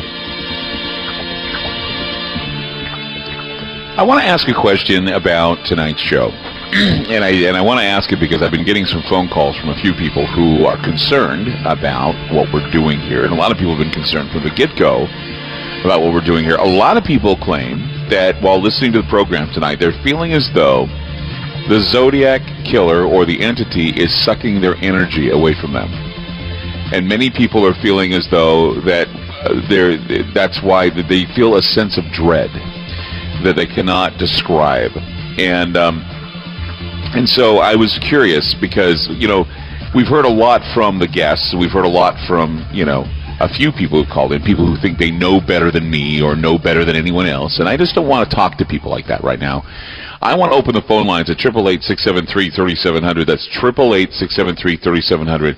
I want to open the phone lines. I want to talk to people who have been listening to this program, and I want to get their feelings straight. I want to hear about, you know, whether or not they've been feeling drained, or if they feel like we're in danger. I want to hear about this, and I don't want to be scolded by people, because I know a lot of people feel like they can call in and say, "You're just gonna get what you deserve," and I'm like going, you know what? Shut up. I'm not getting what I deserve. I'm getting what I'm looking for. We're here for one reason only. Let's investigate the claims of the paranormal, and we, I think, have documented the claims of the paranormal. I mean, it was Crystal Willett with the Central Valley Paranormal Group that brought us out here in the first place. We knew what we were getting into. We had no idea, though, that the ghost was going to be that aggressive. We had no idea that we were going to be able to document most of what's going on around us. And it's happening for us, but there are a lot of people out there that have not expressed what I call objective concerns, or at least calling into the program to discuss what they're feeling and what their true feelings are. And so I would suggest that tonight, before we leave, this is our last hour here at the Martinez Gazette, and then tomorrow you won't be hearing any of the other investigations we'll be doing, because we're going to be doing some more tomorrow. But in the meantime, while we're on the air, this is your opportunity to call in and talk about the past 2 days and what you've been feeling the past 2 days, whether it be dread, fear, danger. Somebody called and wrote me and said they were angry. They said that they felt angry about what they were feeling, because the feeling was some furious anger coming out of them. Some were worried about my safety. People still are worried about my safety. My fiance, of course, was concerned. She called me during one of the breaks, and she also talked to Larry Overman and said, make sure that everything's taken care of on this end. And so I decided, while we're waiting for the phone calls at 888-673-3700, go back to, I guess, where we started the entire circle, where we go back to speaking with Crystal Willett again of Central Valley Paranormal. And so, Crystal, welcome back to Ground Zero. Oh, thank you. And so, here we are now. We're at the final hour of this night. You look like you've been through a lot. Yeah. Because I haven't really been paying attention tonight. I've been talking with so many people. And I've seen you there in the background, and you and I both we had our moment last night where things were kind of out of control. What exactly is happening tonight with the group? What can you report to us tonight that is going on that you're very curious about, and what you've realized about the investigation? We've had some flashlight conversation. It seems tonight, I mean, it is some draining.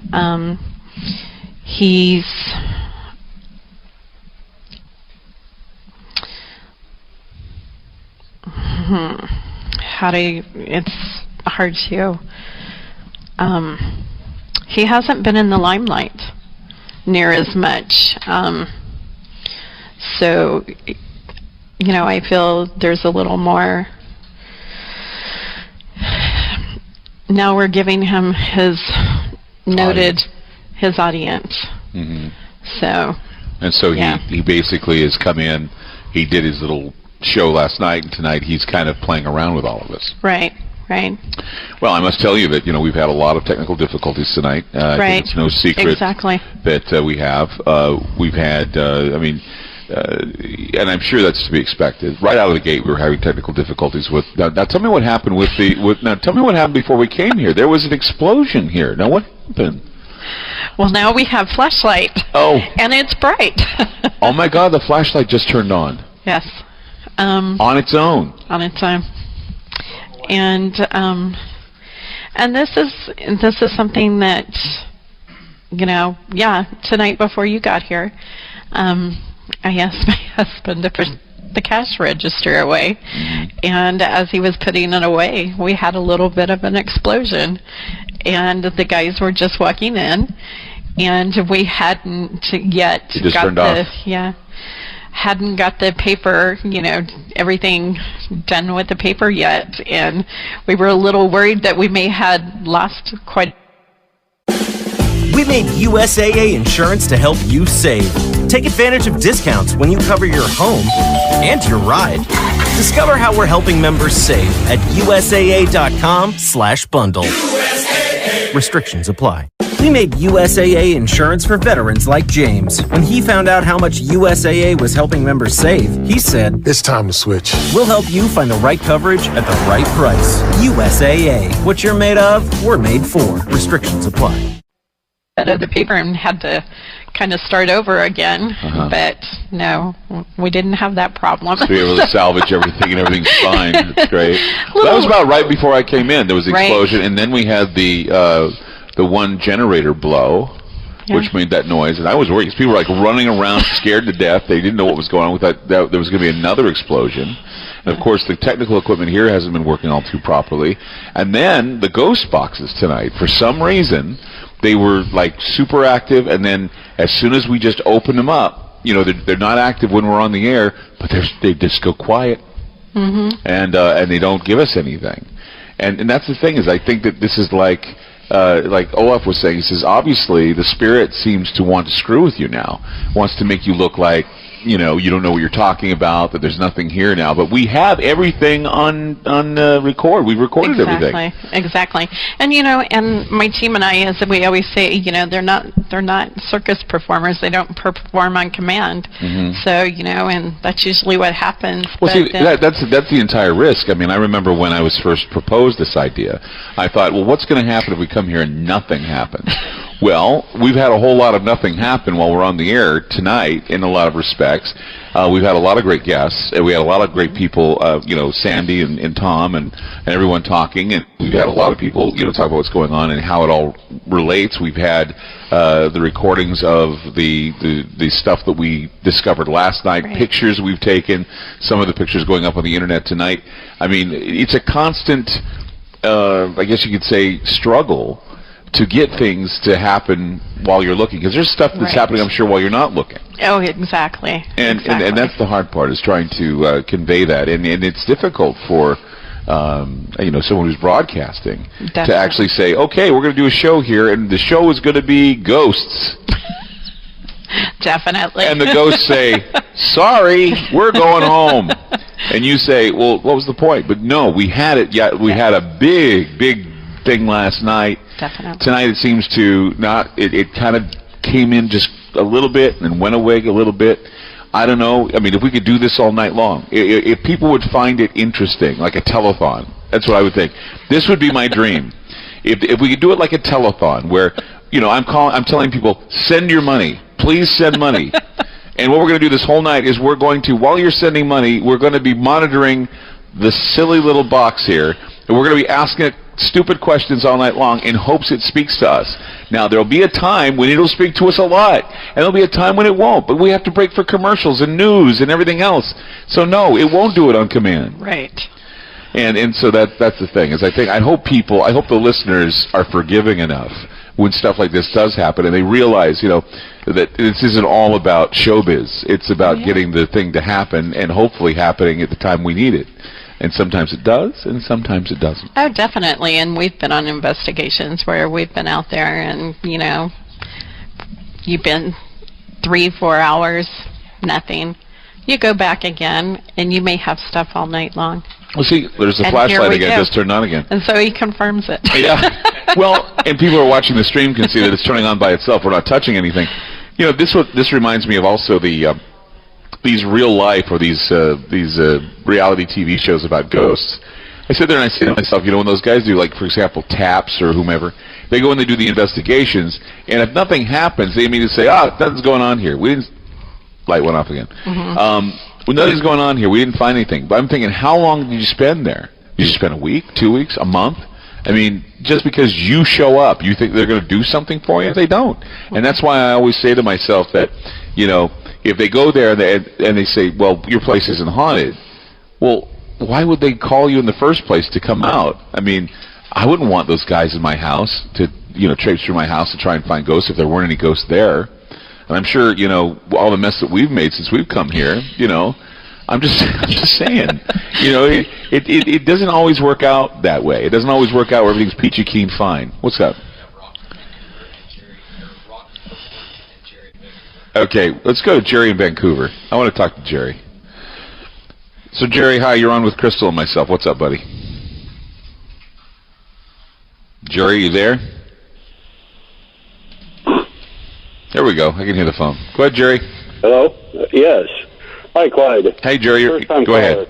Yeah. Hey. And I was listening to your show at the 10 o'clock hour in Vancouver here, and I noticed that you broke out, and when you broke out, it said feed the spirits when you were talking about or feed the symbols when you were talking about the different symbols that you had going on. Oh, really? You heard that? Yes, I did. And so it said feed the symbols. Yes, it did. Ooh, and the light just came on when I said it, and it's fading. Ooh, Jerry, when you said that, the light came on and then it faded. We have this flashlight, and we're not touching it, and it's coming on by itself. I'm gonna turn on. I got goosebumps. Jerry, do you want Jerry, do you want to try the spirit box? You want to try asking a question to the spirit box? Yeah, Sure. that just sent here. All right, hold on. Let's get the spirit box on. It likes you, Jerry. Hopefully, we'll get something out of it. Jerry, ask the question. What kind of question would you like me to ask? Is this Olaf? No, this is not Olaf. This is the spirit box. You ask the question of the spirits in the room. Rick, are you in the room? Oh my God. You can hear. Listen to that. Do you hear that? I hear some breaking, yes. That is, you're not going to believe what's going on right now. This is amazing. Oh my God, this is amazing. Get the, oh my God. You started something, Jerry. Since you've been talking, something has gotten between us, and it's in the middle of us right now. It's causing oh. Wow. Oh my God, that was amazing. Jerry, okay, let me tell you what happened here. When you were hearing that sound, that breaking up sound, what was going on is there was an electrical field. There was an electrical field that... Coming back. I know, hold on.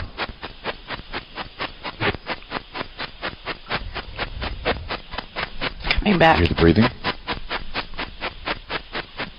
Jerry, there was an electrical field that came between us, between Crystal and myself, and it caused the meter to go absolutely crazy. And that's what you were hearing. You were hearing the meter just like, it was like burning up. What? You okay? What's going on? Oh, yeah, we're taking pictures now. Who's taking pictures? Where's the other camera? What's that? You hear it trying to say something to you? Yeah. That was amazing, Jerry. You wouldn't believe how amazing it was to watch that. We heard it. We could see it. Hold on. And again, standing out there, things happen, you know? Hold on.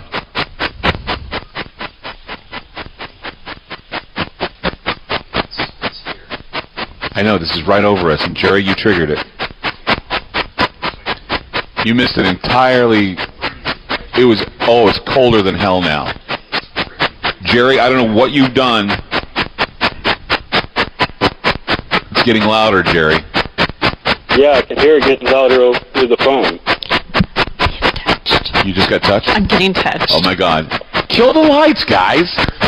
Oh, I don't know. Oh, we need that light. Forget it. We need that light. Don't move. It's okay. I thought we had other lights on. I wish we had some candles.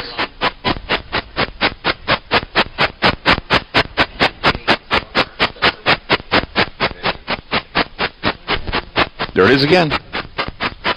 It's coming back. Like it's trying to say something through the phone, but I can't really make it out. Hasn't said anything yet, but what we got is we got to take a break. Oh man, we got to take a break. Okay, Jerry, we got to take a break, but what you did is you caused some sort of electrical disturbance that was huge. And there's something forming. Oh my God. Your hair's moving, Crystal. I can feel it. Crystal, your hair's moving. I can feel it. Oh my God. Okay, you guys. Jerry, I don't know what you did. It's speaking, Jerry. All right, Jerry, we got to let you go. I'm sorry. Got to let you go. No All right, we're out of time in this break, but you're the buddy. Thank you. You're the man. Thank you so much. You're the man. Oh, this is amazing. All right. Let me be on. You bet. Take care. All right, you bet. We're going to come back and tell you what's going on with Crystal's hair. It's being raised right now, and there's electrical fields all around us, and it's cold in here. Yeah. We'll be back. Keep it here on Ground Zero. Yeah, we heard you. Keep talking.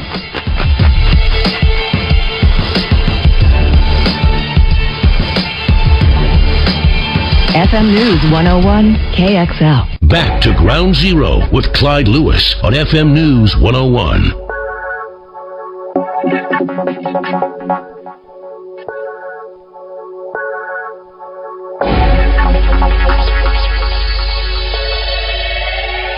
This is not a test. It is the future. Ground Zero with Clyde Lewis.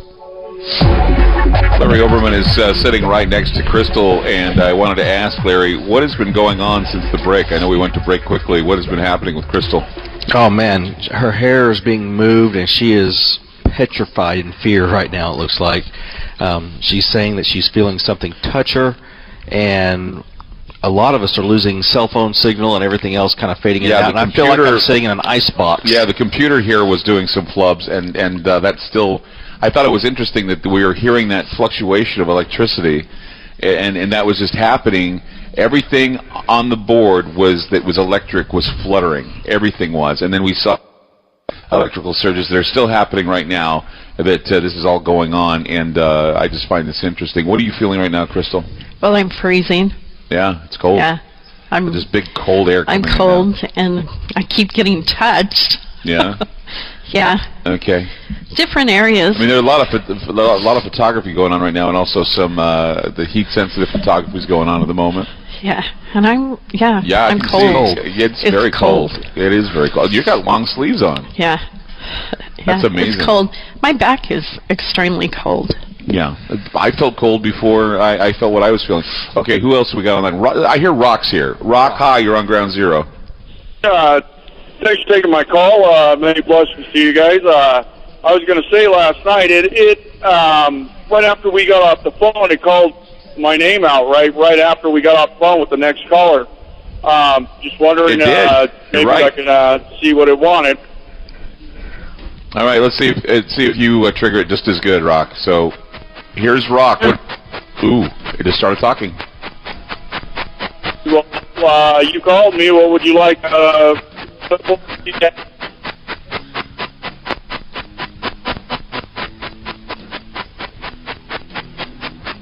Rock, hold the phone. We don't have enough time. We're going to hold you over, and then we're going to have you ask again. Okay, Rock? All right, hang on. We'll be with you shortly. We don't have enough time. We just ran out of time. We're going to get Rock again on the other side and have him ask a question of the Spirit Box tonight on Ground Zero. We'll be right back.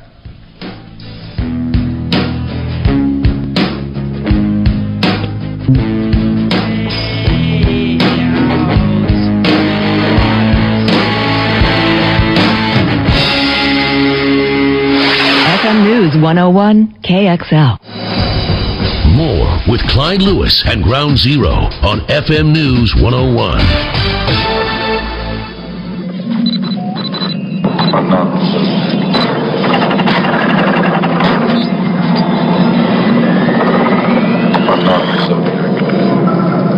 Dear Editor, this is the murderer of the two teenagers last Christmas at Lake Herman and the girl on the 4th of July. I want you to print this cipher on the front page of your paper. He wants his code in the afternoon edition. San Francisco was terrorized in the late 60s and early 70s by a man who called himself the Zodiac Killer. He claimed 37 murders. Police confirmed at least 6. 4 years ago, the killing stopped, and so did Zodiac's letter. Now there's another letter. Use the symbol to wear that watch with a cross circle on it, and to be at the crime scenes and to know the victims. He would have to be Zodiac. This is a photograph of the so-called exorcist letter from the Zodiac, showing what investigators almost 40 years ago say they found on that letter, a writer's palm print. My understanding, the palm print that was yielded by the chemical analysis of this letter was compared with the negative result to Arthur Lee Allen. He said he was the Zodiac Killer and needed help. Zodiac is Richard Joseph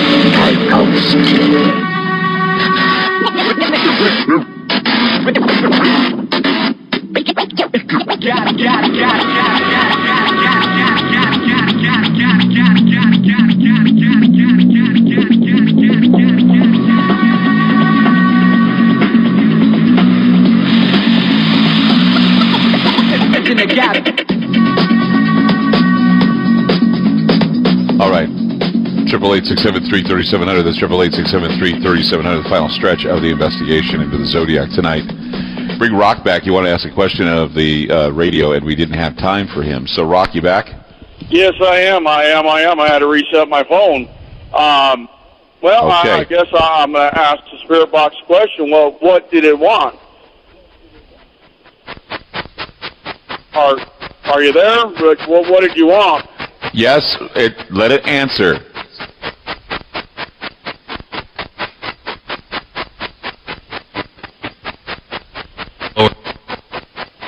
What was that? I don't know.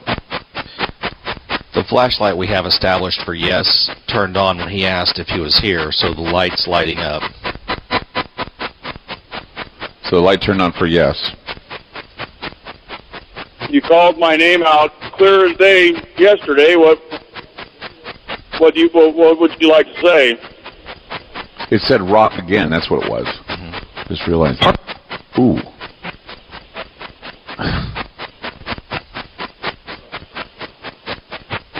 Punk?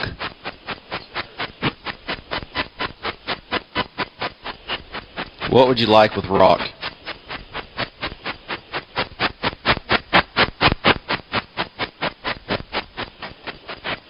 Answer Rock, please. I'm right here. What can I do for you?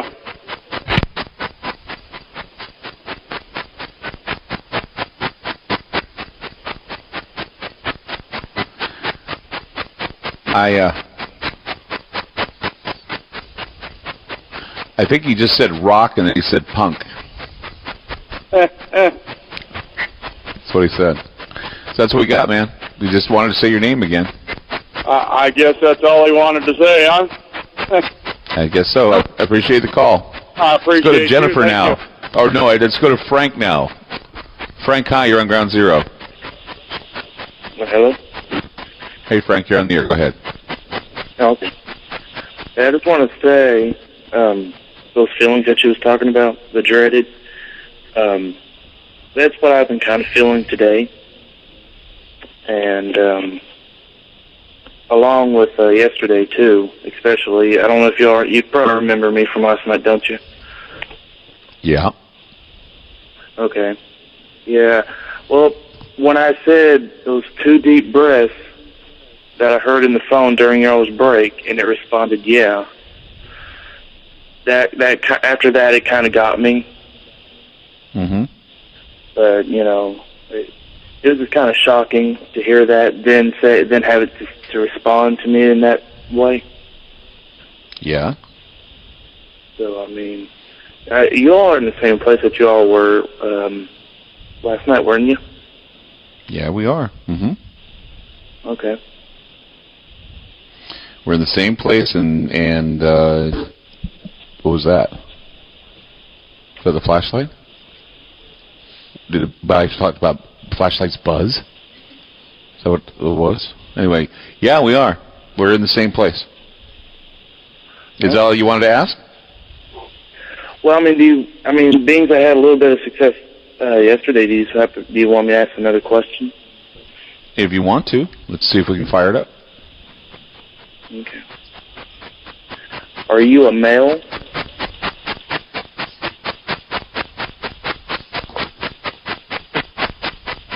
Yep. Do you have a bad history?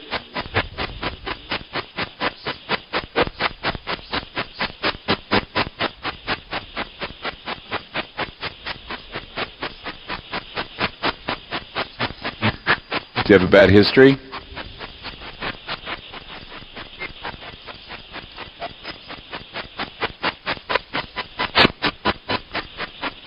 It's not answering that. Do you remember One more. me from last night?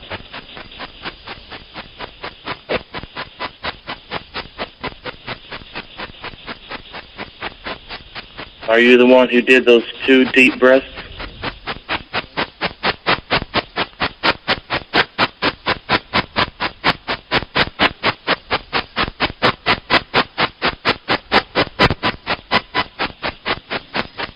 It's not answering anymore.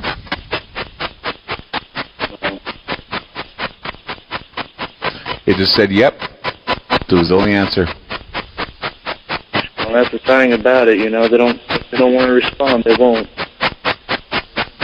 Well, that's the thing is tonight we've had probably less success in loud responses from the ghost box, more responses from the light, and wait a minute, hold on. Would you like to say anything? I mean, I'm getting ready to turn you off again. Yeah, I don't think it's going to say anything right now. So I appreciate you calling in tonight. All right. I'll talk to you all later. Good night. You bet. Take care.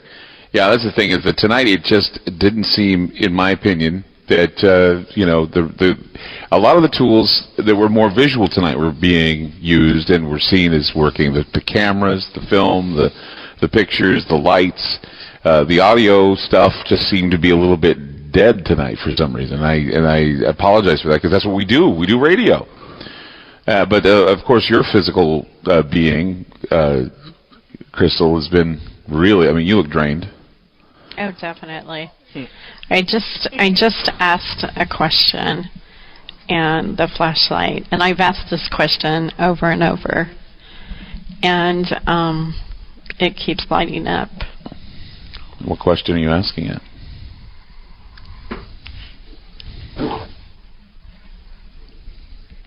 Ask the question.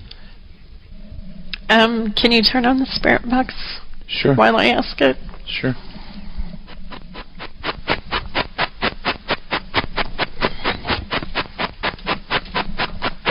To the spirit that's in here, do I remind you of Darlene Farron? Can you please light up the light again?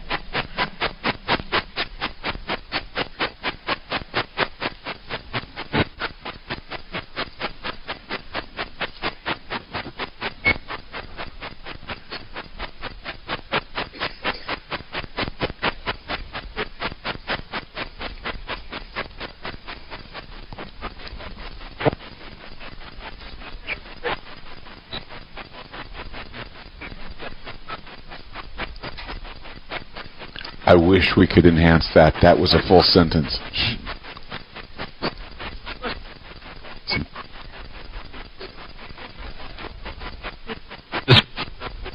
Listen, Clyde. Did you hear that? Mm-hmm. Me.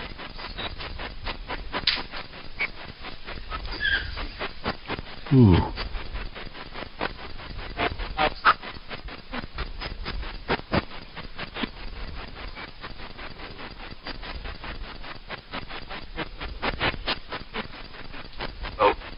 Help.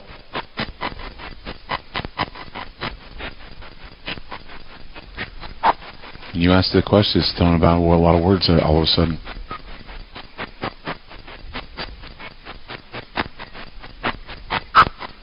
Does Crystal remind you of Darlene Farron?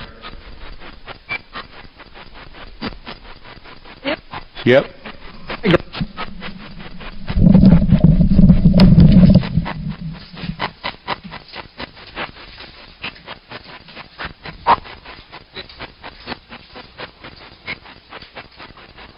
Crystal's left.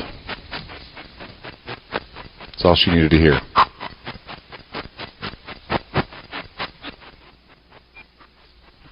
That's really bad. That's sad. Will you go check and see if she's okay? Yeah, go ahead. I don't know what's going on here. She just left. As soon as she heard that, she put down the. Yeah, she got upset. She was starting to cry just before she asked the question. Yeah. Anyway. She'll be okay? Yeah, she wants to get her composure back. She wants to be alone for a minute. I understand. I understand. You know, I just took her seat and my heart's starting to race. It's ice cold right here. Yeah. I don't feel cold. I just feel like a shot of adrenaline. Yeah. Yeah, that's weird. I'm freezing, so. Freezing. You got a long sleeve sweater on too. Yeah. Is everything okay out there? Yeah, she's just getting her composure back. Okay. I guess that was the answer. That was what? I think that's the answer she was looking for, I think. Well, it came. Yeah. I mean, if you go looking for it, it's going to come, for sure. Definitely so. Definitely so. I think we should take a break right now. 888-673-3700. It's 888-673-3700, and we'll return. We'll be back.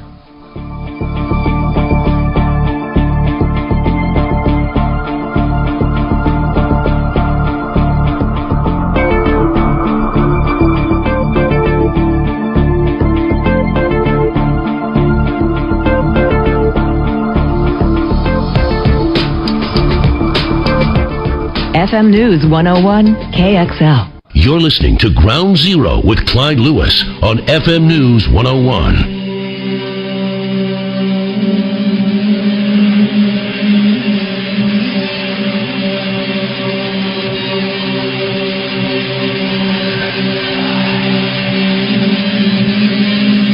This is not a test. It is the future. Ground Zero with Clyde Lewis. Okay. We are getting Crystal back in the room again.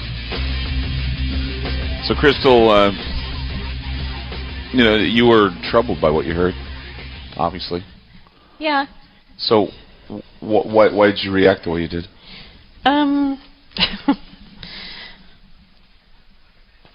It's kind of hard. I mean, because, you got a victim's family out there.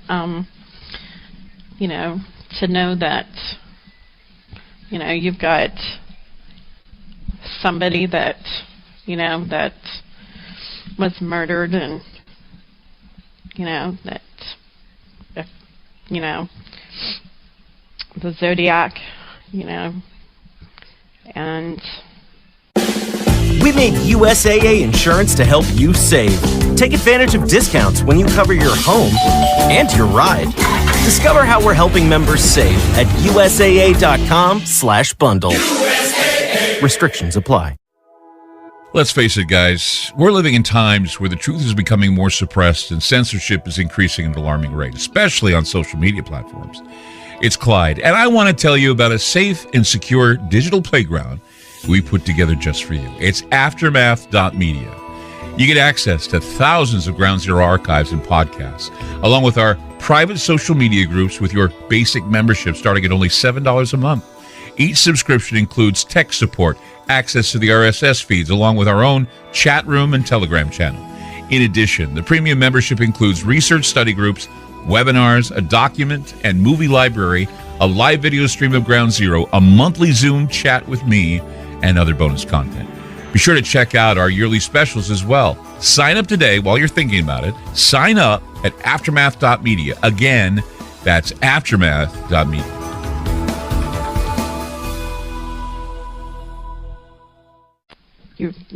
That you remind a ghost or a spirit of that person, and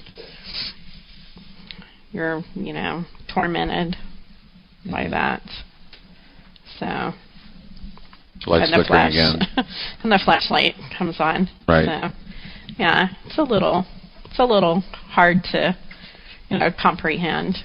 But deep down, I've felt that. It's just I finally asked the question. And when it hits you, it hits you. And when it hits you, it hits you. Wow. So we're coming into the home stretch of this whole thing. Has this answered? This question was answered. Is there anything else that's been answered tonight? We've come across a female. Let's face it, guys. We're living in times where the truth is becoming more suppressed and censorship is increasing at an alarming rate, especially on social media platforms. It's Clyde, and I want to tell you about a safe and secure digital playground we put together just for you. It's Aftermath.media. You get access to thousands of Ground Zero archives and podcasts, along with our private social media groups with your basic membership starting at only $7 a month. Each subscription includes tech support, access to the RSS feeds, along with our own chat room and Telegram channel. In addition, the premium membership includes research study groups, webinars, a document and movie library, a live video stream of Ground Zero, a monthly Zoom chat with me, and other bonus content. Be sure to check out our yearly specials as well. Sign up today while you're thinking about it. Sign up at Aftermath.media. Again, that's Aftermath.media.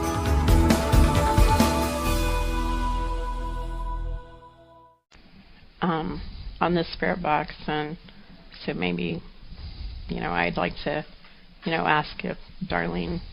You want to ask another question? Yeah, ask if, Darlene is with us. Okay. Is Darlene with us?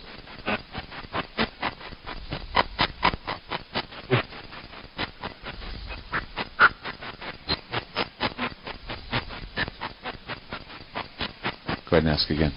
Darlene, are you with us?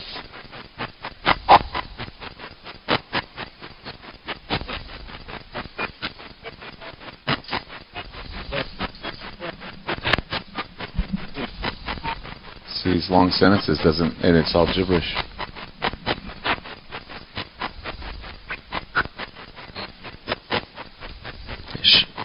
Darlene, are you a slave?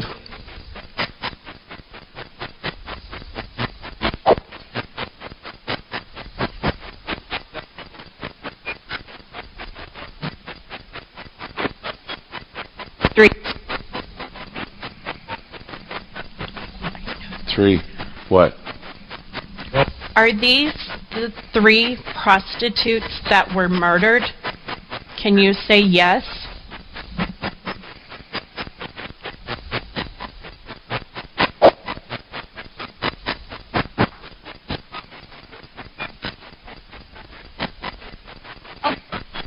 Okay. We're here. You hear it? Said, okay, we're here. They're trying to talk.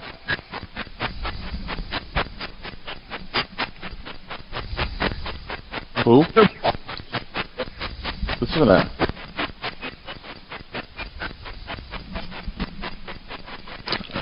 I am covered from head to toe in chills. The 3 prostitutes. What's going on here? I don't get it. Somebody tell me what's going on.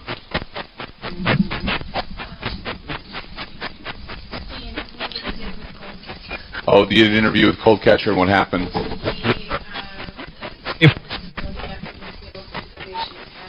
The Zodiac had killed 3 prostitutes, and that was some information that he got. Are we wrapping up? I guess we're on the end of the show right now. Well, more to come, I guess. It's just a lot of unanswered questions, a lot of answered questions, a lot of documented stuff tonight on Ground Zero. We'd like to thank everybody, Central Valley Paranormal, for inviting us here tonight as we come to the end of this investigation. Larry Overman, thank you so much for coming it's out always and a be a part pleasure of to it. be here. Ghost Mind, of course, on the Sci-Fi Channel. And I'd like to thank especially, all the crew here were thanked last night. And we'd like to thank Olaf Phillips again for arranging this as well. And James Evan Pilato, who's been holding the ship pretty much down for the past 2 days. We'd like to thank him. And be listening to KXL because Dave Paul is going to be having, he's had a few stories, but I'm hoping he has a few more. Everybody that's taken part in this tonight, we'd like to thank all the people, Sandy Bates, and all the others that didn't have to come here, but did, and Tom, who has been such a help for this program as well. And of course, Crystal, thank you so much for being here and allowing us to be here in this wonderful building. I'm sure that we're going to keep hearing more about this, and I'm sure I'm going to go home and go over more audio and find some more interesting things, just like the Gaikowski thing I found today and everything else. Thank you so much for being with us tonight on Ground Zero. Thank you so much for sticking with us for the past 2 days. I know that ghosts don't play on cue, but they certainly have been playing for all of us in one way or another. And thank you so much. We'll be seeing you again on Monday. Have a good night and have a great weekend from Ground Zero.